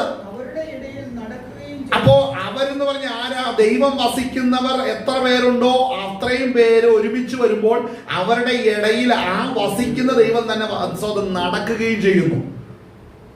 ശ്രദ്ധിച്ചോ? ഒരു വാക്യം ശ്രദ്ധിച്ചോ? അപ്പോൾ കർത്താവ് എവിടെയാ? ആത്മാവാകുന്ന ദൈവം തന്റെ അദൃശ്യ ലക്ഷണപ്രകാരം കർത്താവ് നമ്മളിൽ വസിക്കുകയും നമ്മുടെ ഇടയിൽ നടക്കുകയും ചെയ്യുന്നു. ഇതെവിടെ സംഭവിക്കണം? ഇത് വിശുദ്ധന്മാരുടെ ഇടയിൽ നടക്കണം. അപ്പോൾ ദൈവാത്മാവ് വസിക്കുന്ന വിശുദ്ധന്മാരാണ് ദൈവസഭ എന്ന് പറയുന്നത്. അതേ ആത്മാവിനെ പാനം ചെയ്യാത്തവർ ദൈവസഭയായിട്ട് കണക്കാക്കപ്പെടുന്നില്ല. അഭിഷേകം പ്രാപിക്കാത്തവരുണ്ടെങ്കിൽ അവർ പ്രാർത്ഥിക്കട്ടെ, ദൈവാത്മാവിനെ പ്രാപിക്കട്ടെ, അല്ലാത്ത പക്ഷം അവർ കണക്കാക്കപ്പെടുകയില്ല. അങ്ങനെയുള്ളവർ വിശുദ്ധന്മാരുടെ ഇടയിൽ പ്രവർത്തിക്കരുത്. സ്തോത്രം, സ്തോത്രം. അവിശ്വാസിയോട് ഇണയില്ലാപ്പെട കൂടരുതെന്ന് പറയുമ്പോൾ ഏതാണ് അതിനർത്ഥം? ആ ദൈവത്തിന്റെ അദൃശ്യ ലക്ഷണങ്ങളെ ഗ്രഹിക്കുകയോ വിശ്വസിക്കുകയോ ചെയ്യാത്തവനെല്ലാം അവിശ്വാസിയാണ്, അല്ലേ? അപ്പൊ ദൈവാത്മാവിനെ പ്രാപിക്കാത്തവൻ അവിശ്വാസിയാണ്. ദൈവം തന്നെ അദൃശ്യനാകുന്ന ദൈവം, ആത്മാവാകുന്ന ദൈവം നമ്മളിൽ വസിക്കണം. അതിനാണ് അഭിഷേകം പ്രാപിക്കേണ്ടതെന്ന് പറയുമ്പോൾ അത് അംഗീകരിക്കാതെ ഒരുവൻ ഇരുന്ന് അതിനോട് മറുതലിക്കുന്നുണ്ടെങ്കിൽ അവൻ അവിശ്വാസിയാണ്, ദൈവാത്മാവിൽ വസിക്കുന്നില്ല. മാത്രമല്ല കൊരിന്ത്യലേഖനം പറയുന്ന അങ്ങനെയുള്ളവരുടെ ഇടയിൽ നിന്ന് ഒഴിഞ്ഞിരിക്കുകയും വേണം. അവനോട് കൂടുതൽ സംസാരിക്കാൻ പോകണ്ട, അവന്റെ ഉപദേശം പറയാൻ കേൾക്കണ്ട, അവന് പ്രത്യേകിച്ച് ഒരു സാധ്യതയുണ്ട്. അങ്ങനെയുള്ളവരെല്ലാം കൂടുന്ന ഒരു സംഘടനയാണോ നിങ്ങൾ കാണുന്നത്? അവരുടെ ഇടയിൽ നിങ്ങൾ പോകരുത്, അവർ വിട്ടുപോരണം. മനസ്സിലാകുന്നുണ്ടോ? ദൈവത്തിന്റെ വചനമാണ് പറയുന്നത്. ആമേൻ. ശ്രദ്ധിക്കണം. ആ വാക്യം ഒന്ന് ശ്രദ്ധിച്ച് ഒന്നുകൂടെ വായിക്കാം നമുക്ക്. ഞാൻ അവരിൽ വസിക്കുകയും അവരുടെ ഇടയിൽ നടക്കുകയും ചെയ്യും. അടുത്തത് ഞാൻ അവർക്ക് അത് നടക്കണമെന്നുണ്ടെങ്കിൽ എവിടാ നടക്കേണ്ടത്? ഇത് സഭയ്ക്കകത്ത് നടക്കേണ്ട കേസാണ്. അപ്പോൾ നാം ദൈവജനമാകണമെന്നുണ്ടെങ്കിൽ അവിടെ പറയുന്നത് ഞാൻ അവർക്ക് ദൈവവും അവർ എനിക്ക് ജനവുമാകും. അപ്പൊ ദൈവത്തിന്റെ ജനമാകണമെങ്കിൽ ദൈവത്തിന്റെ അഭിഷേകം പ്രാപിച്ചിരിക്കണം. അഭിഷേകം പ്രാപിച്ചവർ ഒരുമിച്ച് ആരാധിക്കുമ്പോൾ ദൈവത്തിന്റെ സാന്നിധ്യം അവിടെ ഇറങ്ങി വരും. നമ്മൾ ചിലയിടത്ത് പോയിരിക്കുമ്പോൾ ദൈവ സാന്നിധ്യമില്ല ഇല്ലെന്നും പറഞ്ഞുകൊണ്ട് അലമുറയിടുമ്പോൾ മനസ്സിലാക്കുകയാണ് എന്തുകൊണ്ടാണ് ദൈവ സാന്നിധ്യം ഇല്ലാത്തെന്ന് ചോദിച്ചാൽ ഈ ഇരിക്കുന്ന ജനത്തിൽ എത്ര പേര് അഭിഷേകം പ്രാപിച്ചിട്ടുണ്ടെന്ന് ആദ്യം ചോദിക്കണം. ആ ചോദ്യത്തിന് ഇന്ന് പ്രസക്തി ഇല്ലാത്തതിന്റെ ഒരു പ്രധാന കാരണം എന്താണെന്ന് ചോദിച്ചു കഴിഞ്ഞാൽ, പുറത്ത് സംഘടനയുടെ പേരെഴുതി വെച്ചിട്ടില്ലേ, അടിയിൽ കുറിവാക്യം ഉണ്ടല്ലോ, അതിനർത്ഥം ഇത് സഭയാണെന്നുള്ള അടക്കം പറച്ചിലാണ് യാഥാർത്ഥ്യത്തിൽ നിന്ന് യഥാർത്ഥ ദൈവത്തിന്റെ പദ്ധതിയെ മാറ്റിക്കളഞ്ഞുകൊണ്ടിരിക്കുന്നത്. മനസ്സിലാകുന്നുണ്ടോ? ഹല്ലേലൂയ. എത്ര പേര് അഭിഷേകം പ്രാപിച്ചവരുണ്ടെന്നുള്ള ചോദ്യത്തിന് മുമ്പിൽ ഉറങ്ങുന്ന കുറെ എണ്ണം ഉണ്ട്, വായിക്കോട്ടയിട്ടിരിക്കുന്ന കുറെ എണ്ണം ഉണ്ട്, പറഞ്ഞാൽ കേൾക്കാത്ത കുറെ എണ്ണം ഉണ്ട്. അതല്ല സഭ. അതുകൊണ്ട് ശ്രദ്ധിക്കണം. അഭിഷേകം പ്രാപിച്ചിട്ടില്ലെങ്കിൽ അഭിഷേകം പ്രാപിക്കണം, ശക്തി പ്രാപിക്കണം. ശ്രദ്ധിച്ചേ. ഹല്ലേലൂയ. അങ്ങനെ ചെയ്യണം. ഇത് എന്നും ഇതിങ്ങനെ പറഞ്ഞുകൊണ്ടിരിക്കില്ല. ഒരു കാര്യം ഞാൻ പറയാം, എന്നും ഇത് പറഞ്ഞുകൊണ്ടിരിക്കില്ല. ഇത് കേട്ട് ഗ്രഹിച്ച് കാര്യങ്ങൾ ചെയ്തു പോയ അവനവന് പോലെ കാരണം നൊരിക്കുമ്പോ ഈ അലയ്ക്കുന്നവൻ കയറിപ്പോകും. നീ എത്ര കേട്ടിട്ട് ഗുണപ്പെടാത്തവൻ നിന്റെ ചെവിയും കണ്ണും തുറക്കാൻ പുറകെ വേറെ പ്രോഗ്രാമുകൾ ഒരുക്കി വരുന്നുണ്ട്. അതിലൂടെ കയറി ഇറങ്ങുമ്പോഴാണ് പണ്ടേ ഞാൻ മാനസാന്തരപ്പെടായിരുന്നല്ലോ, പണ്ടേ ഇരുന്ന് പ്രാർത്ഥിച്ച് കൃപ പ്രാപിച്ച് അക്കരെ നാട്ടി കടക്കായിരുന്നല്ലോ, ഞാൻ തന്നെയാണല്ലോ എന്റെ സ്വത്രം ഹാളലിയ നന്മ നശിപ്പിച്ചതെന്നുള്ള ബോധം വരും. പക്ഷെ അപ്പൊ എല്ലാം അവസാനിച്ചിരിക്കും. നമുക്ക് പലർക്കും അതാണ് ഇത്. എല്ലാം അവസാനിച്ചു കഴിയുമ്പോൾ ചിന്തിക്കാതിരിക്കുകയാണ്, അല്ലേ? ഹല്ലേലൂയ. ഇന്ന് ഇത് ഇങ്ങനെയാണ് കർത്താവ് കൊണ്ടുപോകുന്നതെന്ന് പറയുമ്പോൾ അത് ഉൾക്കൊള്ളണ്ട, അത് ഗ്രഹിക്കണ്ട. ഇപ്പൊ എങ്ങനെ അലക്ഷ്യമായിട്ടിരുന്ന ദൈവത്തിന്റെ നന്മകളെല്ലാം അപഹരിച്ച് നശിപ്പിച്ചു കൊണ്ടിരിക്കുകയാണ് ചെയ്യുന്നത്. അപ്പോൾ ശ്രദ്ധിക്കണം. ഈ അനീതി കൊണ്ട് സത്യത്തെ തടുക്കുന്നവൻ പറഞ്ഞാൽ അങ്ങ് പുറത്തുനിന്നെങ്ങാണ്ട് വന്നവനല്ല. സഭയ്ക്കകത്ത് വർഷങ്ങളായിട്ട് അഭിഷേകം പ്രാപിക്കണം. ദൈവാത്മാവ് ദൈവത്തിന്റെ അദൃശ്യ ലക്ഷണമാണ്. അദൃശ്യനാകുന്ന ദൈവം നമ്മളിൽ വസിക്കുന്നെങ്കിൽ മാത്രമാണ് ദൈവത്തിന്റെ പൈതലാകുന്നു എന്നുള്ളത് കേട്ടിട്ട് എന്ത് ചെയ്യുമെന്ന് അറിയാവോ? അനീതി കൊണ്ട് സത്യത്തെ തടുക്കും എന്ന് പറഞ്ഞാൽ എന്നാ? ഞെട്ടാനല്ല പറഞ്ഞു. ഇങ്ങോട്ട് തൊട്ടെ ഞെട്ടാനല്ല പറഞ്ഞു. ഞാൻ പറഞ്ഞ കാര്യങ്ങൾ കേൾക്ക്. ആമേൻ. ഹല്ലേലൂയ. എന്താ ആ കാര്യങ്ങൾ ഗ്രഹിക്കണം. സ്തോത്രം. ദൈവത്തിന്റെ അദൃശ്യ ലക്ഷണങ്ങളെ ആ വാക്യം ഒന്നുകൂടെ വായിച്ചേ. അനീതി കൊണ്ട് സത്യത്തെ തടുക്കുന്ന മനുഷ്യരുടെ സകല അഭക്തിക്കും അനീതിക്കും നേരെ ദൈവത്തിന്റെ കോപം സ്വർഗ്ഗത്തിൽ നിന്ന് വെളിപ്പെടുന്നു. ദൈവത്തെ കുറിച്ച് അറിയാവുന്നത് അവർക്ക് വെളിവായിരിക്കുന്നു. കണ്ടോ? അപ്പൊ മനസ്സിലായവരോടാ ഈ പറയുന്നേ, മനസ്സിലാകാത്തവരോടല്ല, മനസ്സിലായവരോടാണ് ഈ പറയുന്നത്. എന്താ മനസ്സിലായെന്ന് പറഞ്ഞ ഇവനോട് ചോദിച്ചപ്പോ അതെ. അപ്പൊ ഇവനോട് ചോദിക്കും, ഈ മനസ്സിലായോ എന്ന് ചോദിച്ചു കഴിഞ്ഞാൽ ചോദിക്കും, അഭിഷേകം പ്രാപിക്കണോ? പിന്നെ നീ പ്രാപിച്ചില്ല. എത്ര നാളെ പ്രാപിച്ചു? കുറെ നാളായി. പ്രാർത്ഥിക്കാറൊക്കെ ഉണ്ട്. വേണ്ട, ഇവനാണ് ആ ടീം, വേറെ ആരുമല്ല.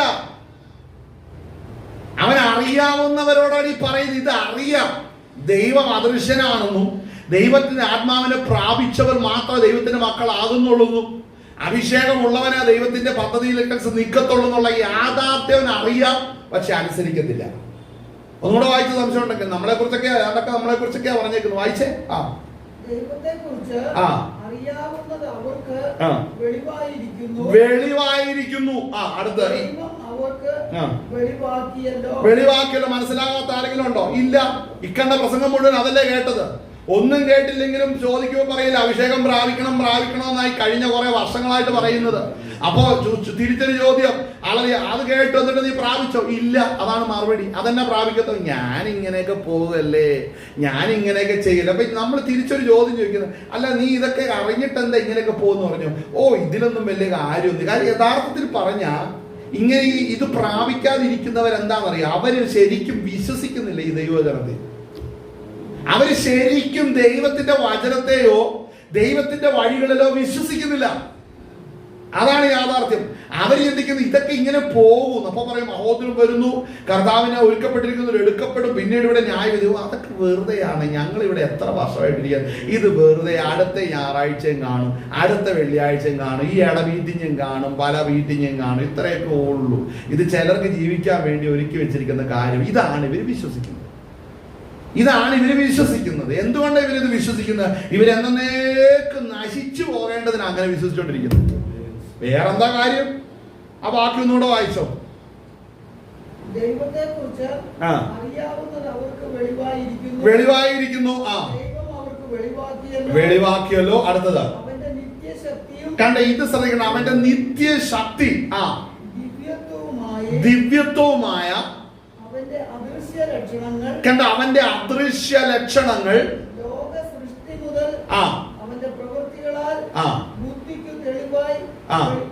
അതായത് സാധാരണ നമ്മൾ മനസ്സിലാക്കണം, ഈ എല്ലാ സംഭവങ്ങളുടെ പിന്നിലും ദൈവത്തിന്റെ കരചലനമാണെന്നുള്ള യാഥാർത്ഥ്യം ഗ്രഹിക്കാൻ കഴിയണം. അതെല്ലാവർക്കും മനസ്സിലാകും.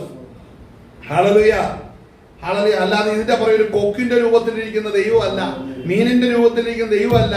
സ്വതന്ത്രം ഇടയാതിയുടെയോ മറ്റു സ്വതന്ത്ര ജീവികളുടെ രൂപത്തിലിരിക്കുന്ന ദൈവമല്ല. ദൈവത്തിന് ആ രൂപം കൊടുക്കാൻ കഴിയത്തില്ല. കാര്യം അവൻ അദൃശ്യനാണ്, അവൻ ആത്മാവാകുന്നു. ആത്മാവാകുന്ന കർത്താവിന് ഈ വക ഒരു രൂപങ്ങളിൽ ഒതുങ്ങാൻ കഴിയത്തില്ല. പിന്നെ കർത്താവ് എവിടെ വസിക്കുന്നു? അവൻ നമ്മളിൽ വസിക്കണം.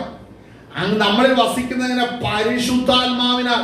പരിശുദ്ധാത്മാവത്ത് വരുമ്പോൾ നിനക്ക് സകല ന്യായത്തെക്കുറിച്ചും നീതിയെക്കുറിച്ചും ന്യായവിധിയെക്കുറിച്ചും നിനക്ക് ബോധം വരും. ഹല്ലേലൂയ. അഭിഷേകം പ്രാപിച്ചിട്ട് ഇന്ന് ന്യായത്തെക്കുറിച്ചും നീതിയെക്കുറിച്ചും പാപത്തെക്കുറിച്ചും നീതിയെക്കുറിച്ചും ന്യായവിധിയെക്കുറിച്ചും ബോധം വരുന്നില്ലെങ്കിൽ ശ്രദ്ധിച്ചോണം, വേറെ ആത്മാവാണ് കയറിയിരിക്കുന്നത്.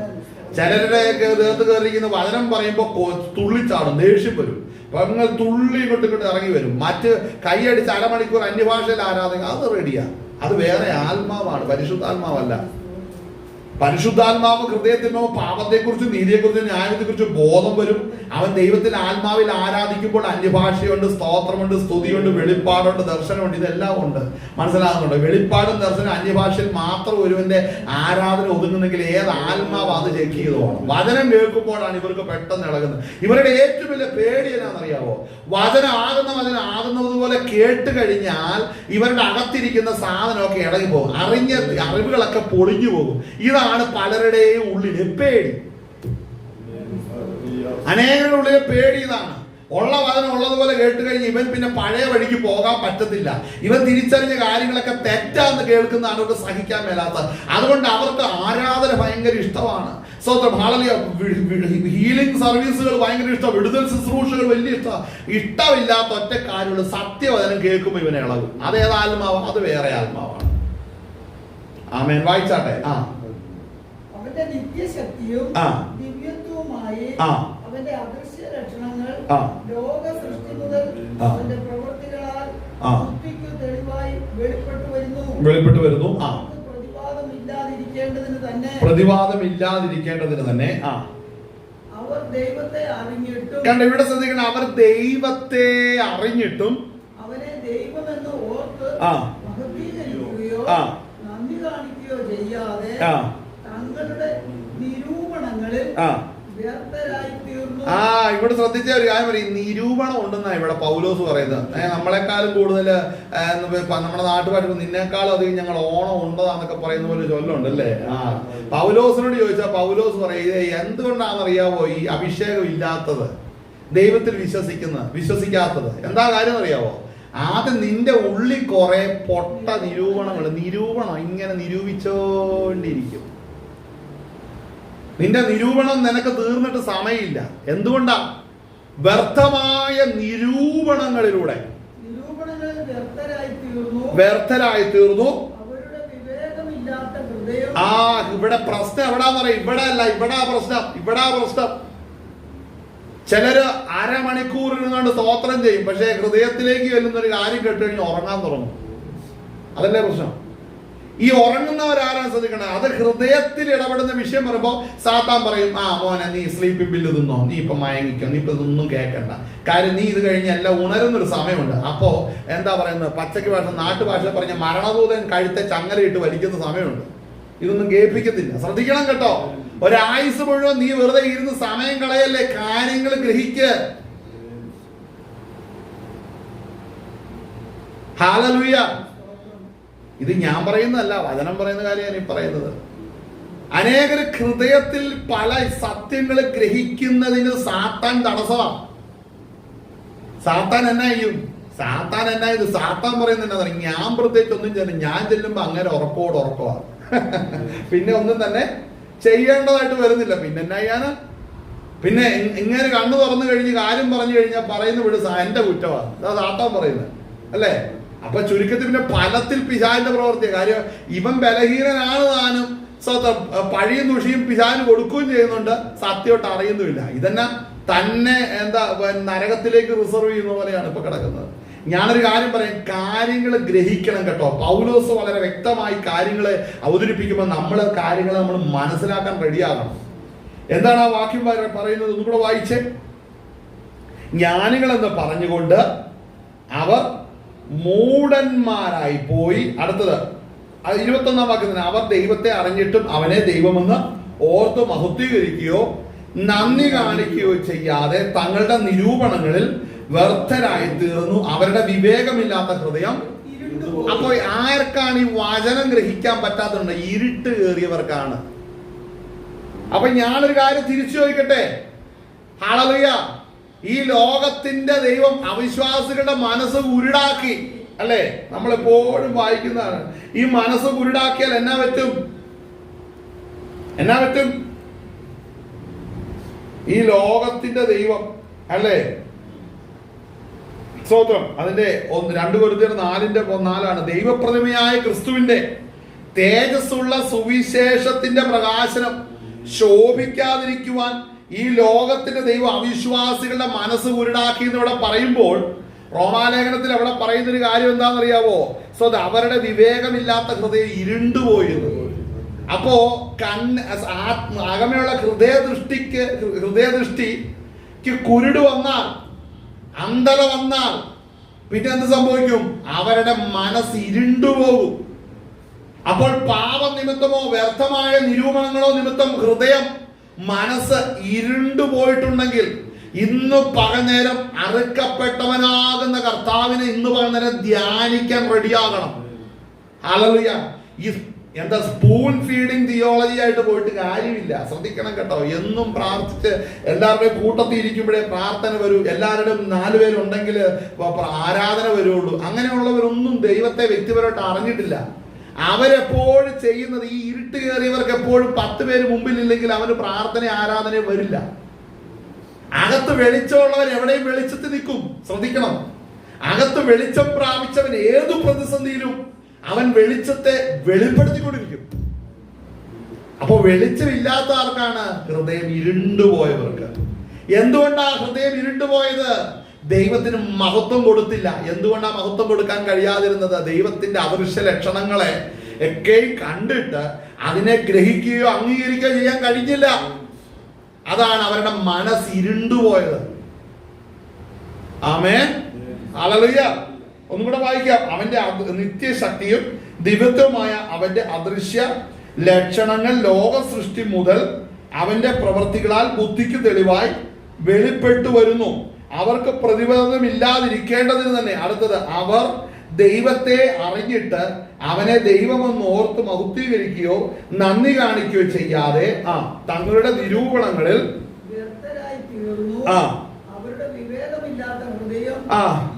അവരുടെ വിവേകമില്ലാത്ത ഹൃദയം ഇരുണ്ടുപോയി. അടുത്തത്,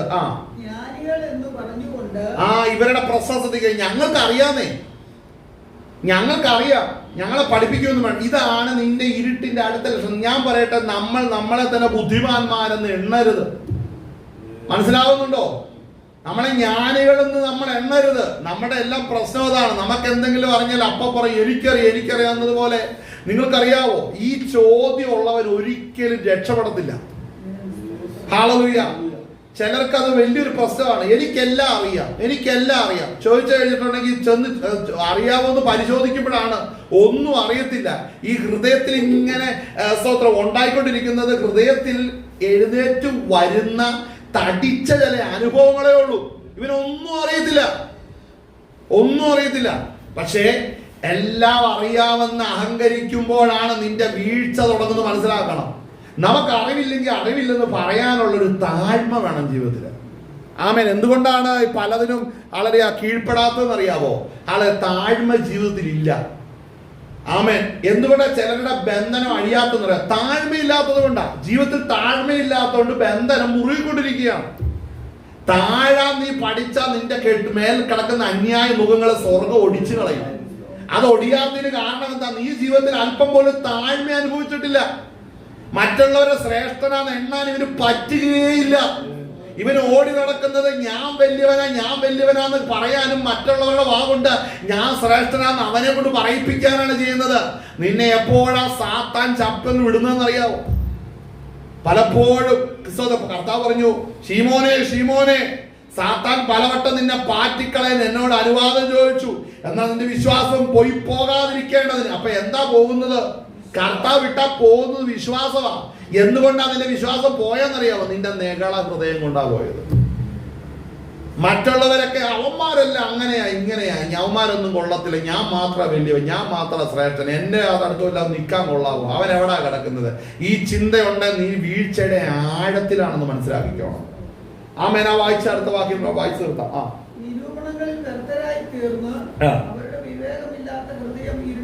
ഇരുണ്ടുപോയി.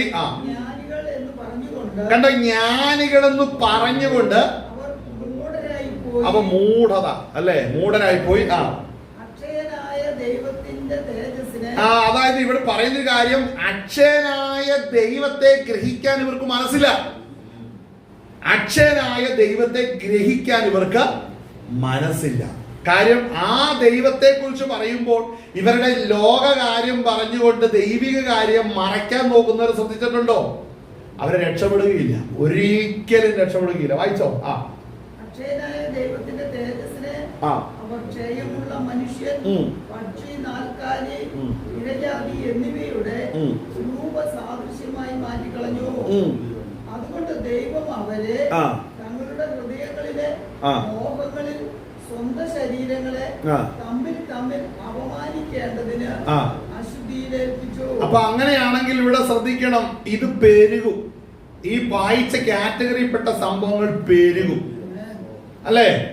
അപ്പോൾ ശ്രദ്ധിക്കണം, അവിടെ വായിക്കുന്ന കാര്യം ശ്രദ്ധിക്കണം. ദൈവത്തിന്റെ സത്യം ഒരു വ്യാജമാക്കി മാറ്റിക്കളഞ്ഞ് സൃഷ്ടിച്ചവനേക്കാൾ സൃഷ്ടിയെ ഭജിച്ച്, അത് ശ്രദ്ധിക്കണം. ജീവനുള്ള ദൈവത്തിന്റെ സുവിശേഷം കേൾക്കുമ്പോൾ അതിനോട് മറത്ത് നിന്നുകൊണ്ട് ദൈവത്തിന് കന്നുകാലിയുടെ രൂപ, ദൈവത്തിന് പട്ടിയുടെ രൂപ, ദൈവത്തിന് പക്ഷിയുടെ രൂപ, ദൈവത്തിന് മത്സ്യത്തിന്റെ രൂപ എന്ന് പറഞ്ഞാൽ ശ്രദ്ധിച്ചോണം. അതിന് ആരാ എതിര് നിൽക്കുന്നത്? നമ്മളാരെങ്കിലുമാണ് എതിര് നിൽക്കുന്നത്? അല്ല, ദൈവം എതിര് നിൽക്കുന്നത്. കർത്താവ് എന്ത് ചെയ്യും? കർത്താവ് ചെയ്യുന്നത് എന്താന്ന് വെച്ചിട്ടുണ്ടെങ്കിൽ അതിർത്തി കൊണ്ടൊരു ബോംബിടുകയല്ല ചെയ്യുന്നു. പിന്നെ എന്നാ ചെയ്യും? ഇത് ചെയ്യുന്നവനെ, ഇത് വിശ്വസിക്കുന്നവനെ, വഴിതെറ്റിയ വിചാരങ്ങളും നിരൂപണങ്ങളും ഇരിക്കുന്നവനെ പൊയ്ക്കോ, സാരമില്ല, ക്ഷമിച്ചു എന്നാണ് കർത്താവ് പറയുന്നത്. പിന്നെ എന്താ പറയുന്നത്? അവനെ പിടിക്കും കർത്താവ്. അവനെ പിടിച്ചിട്ട് എന്താ ചെയ്യുന്നത് അവൻ പോലും അറിയൂല. പിന്നെ എന്താ ചെയ്യുന്നതെന്ന് ചോദിച്ചു കഴിഞ്ഞാൽ അവനെ ചെയ്തെന്ന കാര്യം, അതുകൊണ്ട് ദൈവം അവനെ അപമാന രാഗങ്ങൾ വായിച്ചേ ഉറങ്ങിപ്പോയോ? അതുകൊണ്ട് ദൈവം അവരെ തങ്ങളുടെ ഹൃദയങ്ങളിലെ ആ സ്വന്തം ശരീരങ്ങളെ അപമാനിക്കേണ്ടതിന്, അതായത് ഇവന്റെ മാനസിക നില ദൈവം അങ്ങ് തെറ്റിച്ച് കളയും. അപ്പൊ ചോദിക്കും, ഞാൻ അങ്ങനെ എല്ലാവരും അങ്ങനെയാണോ? അങ്ങനെയാണെന്ന് ഇവിടെ വചനം പറയുന്നത്. ചില കാര്യങ്ങൾ ആഴത്തിൽ അറിയാനേ സ്തോത്രം ഹല്ലേലൂയ, ഇച്ചിരി ആഴത്തിൽ വ്യക്തികളെ പഠിച്ചാൽ മതി. അപ്പോഴറിയാം അതിന്റെ പിന്നിൽ വ്യാപരിക്കുന്നതെല്ലാം എന്താണ്. ആ വാക്യം വളരെ ശ്രദ്ധിക്കേണ്ട കാര്യമാണ് അവിടെ വായിക്കുന്നത്. അതുകൊണ്ട് ദൈവം അവരെ അപമാന രാഗങ്ങളിൽ ഏൽപ്പിച്ചു, അവരുടെ സ്ത്രീകൾ 25 ഞാൻ 26 വായിച്ചു. വായിച്ചു 25 മുതൽ വായിച്ചു. അതുകൊണ്ട് ദൈവം അവരെ അപമാന രാഗങ്ങളിൽ ഏൽപ്പിച്ച് അവരുടെ സ്ത്രീകൾ സ്വാഭാവിക ഭോഗത്തെ സ്വഭാവ വിരുദ്ധമാക്കി കളഞ്ഞു. അവണ്ണം പുരുഷന്മാരും സ്വാഭാവിക സ്ത്രീ ഭോഗം വിട്ട് അന്യോന്യം കാമം ജ്വലിച്ച്. അപ്പൊ ഈ അന്യോന്യം കാമം ജ്വലിക്കാൻ തുടങ്ങുമെന്ന് ഇവിടെ പറയുന്നത് ബാധയാണ്, അല്ലേ? വളരെ ശ്രദ്ധിക്കണം. ഇത് ആരിലാണ് ഇത് വരുന്നത്? വളരെ ശ്രദ്ധിക്കേണ്ട ഒരു കാര്യമാണ്. അപ്പൊ ദൈവത്തിന്റെ സത്യത്തെ ത്യജിച്ച് കളയുക, ദൈവത്തിന്റെ അദൃശ്യ ലക്ഷണങ്ങളായ ദൈവമഹത്വങ്ങളെ സ്വത്രം വികലമായി പ്രകടിപ്പിക്കുന്ന വ്യക്തിയെ തന്നെ ദൈവം സന്ദർശിക്കും. ആ വ്യക്തി അതിൽ നിന്ന് ഒഴിഞ്ഞു പോകുന്നില്ല. സ്വത്രം സ്വാഭാവികമായി വെച്ചിരിക്കുന്ന ദൈവം വെച്ചിരിക്കുന്ന പുരുഷൻ സ്ത്രീയോട് അല്ലെ സ്ത്രീ പുരുഷനോട് സ്വത്രം ഓപ്പോസിറ്റ് സെക്സിനോട് വരുന്ന നാച്ചുറൽ ആയിട്ടുള്ള സ്വത്രം കാര്യങ്ങളെ വിട്ടിട്ട് അൺനാച്ചുറൽ ആയിട്ടുള്ള തലത്തിലേക്ക് കാര്യങ്ങൾ എത്തും. ഇത് നടക്കുന്നതിന് പിന്നിൽ ദൈവത്തിന്റെ ബാധയാണ്. ഈ വാക്യം എത്ര ഭീകരമാണ്. അതുകൊണ്ടാണ് ഇന്ന് നമ്മളെ രാജ്യത്തല്ല ലോകമെമ്പാടും നോക്കുമ്പോൾ അല്ലേ ഒത്തിരി കാര്യങ്ങൾ പറയാനുണ്ട്, അല്ലേ? ലെസ്ബിയൻ, ട്രാൻസ്ജെൻഡർ, ബൈസെക്ഷൽ, ഇങ്ങനെ ഒത്തിരി കേസുകൾ ഇന്നത്തെ കിടപ്പുണ്ട്. അവരെല്ലാം ഇങ്ങനെ വന്ന് സ്വന്തം അവർ ചെയ്യുന്നത് എന്താ? അവരെന്താ നടന്നുകൊണ്ടിരിക്കുന്ന? ലെസ്ബിയനും ഗേയും ഒന്ന് കടന്നു വന്നിരിക്കുന്ന മുഴുവൻ ഈ ഒറ്റ കേസിലാണ്, അല്ലേ? പുരുഷന് പുരുഷനെ കെട്ടിയാൽ മതി, സ്ത്രീക്ക് സ്ത്രീക്ക് കെട്ടിയാൽ മതി. ഹല്ലേലൂയ. അവര് രണ്ടും കൂടെ നടക്കുന്നതിന് കുടുംബജീവിതം എന്ന് പറയണം. ആര് പറയണം? ഇത് എന്തുകൊണ്ടാണ് ഇങ്ങനെ വന്നത്? ആ മാനസിക നില തെറ്റുന്നതാണ് ഇതിന്റെ, അല്ലെങ്കിൽ മാനസികമായ പ്രശ്നമാണത്. ഹല്ലേലൂയ. അപ്പോൾ ശ്രദ്ധിക്കണം, ഇതെല്ലാം വരുന്നു. അപ്പൊ ഇത് ഈ കാലഘട്ടത്തിൽ വർദ്ധിച്ചോണ്ടായിരിക്കുന്നത്. അപ്പോൾ നമ്മൾ വായിച്ച സങ്കീർത്തനത്തിലേക്ക് നോക്കുമ്പോൾ ഇതെല്ലാം വർദ്ധിക്കുമ്പോന്നതിന്റെ പിന്നിൽ എന്താ സംഭവിക്കുന്നത്? ദൈവത്തിന്റെ ന്യായവിധിയോട് കാര്യങ്ങൾ അടുക്കുകയാണ്, അല്ലേ? നമ്മൾ വായിച്ച സങ്കീർത്തനം 46 സങ്കീർത്തനത്തിന്റെ അകത്ത് വരുമ്പോൾ ഹല്ലേലൂയ സ്തോത്രം 6 വാക്യം വായിക്കുന്നത്, ജാതികൾ ക്രുദ്ധിച്ചു, രാജ്യങ്ങൾ കുലുങ്ങി, അപ്പോഴോ അവൻ തന്റെ ശബ്ദം കേൾപ്പിച്ചു. അപ്പോൾ ജാതികളും രാജ്യങ്ങളും ക്രുദ്ധിച്ചുകൊണ്ടിരിക്കുന്നു, സ്വന്തം മത്സരിച്ചു കൊണ്ടിരിക്കുന്നു. എങ്ങനെയൊക്കെയാണെന്ന് മനസ്സിലായോ? ദൈവത്തിന്റെ അദൃശ്യ ലക്ഷണങ്ങളെ മാറ്റി ആ നിലവാരത്തിൽ അത് പെരുകിക്കൊണ്ടിരിക്കുകയാണ്. ഇന്നത് പെരുകുകൾ കുറയത്തില്ല. എത്രത്തോളം പെരുകുമെന്ന് ചോദിച്ചാൽ ദൈവത്തിന്റെ സഭ ഇവിടെ നിന്ന് എടുക്കപ്പെടുന്ന നിലവാരത്തോളം ഇത് പെരുകും. ഇവിടെ മുറ്റത്തിറങ്ങാൻ മേലാത്ത അവസ്ഥയിലേക്ക് വന്നു കഴിയുമ്പോൾ കർത്താവ് തന്റെ സഭ ഇവിടെ നിന്ന് മാറ്റും. അത് കഴിയുമ്പോഴാണ് ദൈവം തന്റെ ശബ്ദം കേൾപ്പിക്കുന്നത്. വീട്ടിലിരിക്കുന്ന പട്ടിയും പൂച്ചയും സകല ജന്തുക്കളും ചാടി വന്ന് ഈ കളിച്ച് ചെയ്യുന്നവനെല്ലാം കടിച്ചു കീറുന്ന ഒരു കാലഘട്ടത്തിലേക്ക് വരാൻ പോവാ. സകല മൃഗങ്ങൾ ഇറങ്ങി നടക്കുകയാണ്. കറണ്ടില്ല, ഫോണില്ല, പോലീസുകാരെ വിളിക്കേണ്ട, 108 വിളിക്കേണ്ട, ആരുടെയും കാര്യം അന്വേഷിക്കേണ്ട. സ്വയമായിട്ട് ചാകാന്ന് വിചാരിച്ച് നടക്കില്ല. കാര്യം മരണം എടുത്ത് കളയുകയാണ്. ചാകാനും പറ്റില്ല. എന്ത് രസമുള്ള കാലഘട്ടമാണ്, അല്ലെ? ഇന്ന് ഞാൻ ചിന്തിക്കുക, ഒരു ദിവസം കറണ്ട് ഇല്ലെങ്കിൽ നമ്മളെല്ലാം ഏതൊക്കെ രീതിയിൽ പ്രതികരിക്കും? നമ്മുടെ ഫോൺ ഒരു അരമണിക്കൂർ കയ്യിൽ ഇല്ലെങ്കിൽ പ്രയാസപ്പെടുന്നവരില്ലേ? വണ്ടിക്കകത്ത് ഡീസലും പെട്രോളും ഇല്ലെങ്കിൽ ഉണ്ടാകുന്ന പ്രശ്നങ്ങൾ എന്തായിരിക്കും? ആമേൻ. അങ്ങനെയുള്ള കാലഘട്ടത്തിലേക്ക് കാര്യങ്ങൾ എത്താൻ പോവുകയാണ്. സകല ദുഷ്ടന്മാരെയും ഭൂമിയിൽ നിന്ന് കുടഞ്ഞു കളയുന്ന കാലം എടുത്തു വരാൻ പോവുകയാണ്. ഇതിന്റെ അകത്തു നിന്ന് വിടുതൽ പ്രാപിക്കുവാനാണ് നമ്മൾ ഇന്ന് വായിച്ച സങ്കീർത്തനം 46 ഒന്ന് വായിക്കുന്നത്. ദൈവം എന്റെ സങ്കേതവും എന്റെ ബലവുമാകുന്നു, കഷ്ടങ്ങളിൽ അവൻ ഏറ്റവും അടുത്ത തുണയായിരിക്കുന്നു. ശ്രദ്ധിക്കണം, അവൻ ഏറ്റവും അടുത്ത തുണയായിട്ട് കർത്താവ് എൻ്റെ നിന്റെ ജീവിതത്തിൽ ഉണ്ടെങ്കിൽ ഈ കഷ്ടങ്ങളിലൂടെ എല്ലാം പോയാലും കർത്താവ് നമ്മെ ആശ്വസിപ്പിക്കും, നമ്മെ ബലപ്പെടുത്തും. അവൻ വിശ്വസ്ത ദൈവമാണ്. അവൻ വിളിച്ചവരെ സ്വന്തം തന്റെ പ്രവൃത്തിയെ നിവർത്തിക്കുവാൻ വേണ്ടി അവൻ അവന്റെ രാജ്യത്തിൽ ചേർക്കുകയും ചെയ്യും. അതുകൊണ്ട് നാം കർത്താവിന്റെ സ്ഥലം നമ്മൾ ഏൽപ്പിച്ചു കൊടുത്ത നമ്മൾ അവന്റെ മഹത്വത്തിനായിട്ട് കാത്തിരിക്കാം. ഈ വചനങ്ങളെ നമുക്ക് ദൈവത്തിന്റെ നമുക്ക് കർത്താവിനെ മഹത്വപ്പെടുത്താവുന്നതാണ്, പ്രാർത്ഥിക്കാവുന്നതാണ്. ഹല്ലേലൂയ. ദൈവസന്നിധിയിൽ ഹല്ലേലൂയ. നമ്മൾ ഈ കേട്ട വചനത്തെ വഹിച്ചുകൊണ്ട് പ്രാർത്ഥിക്കാം.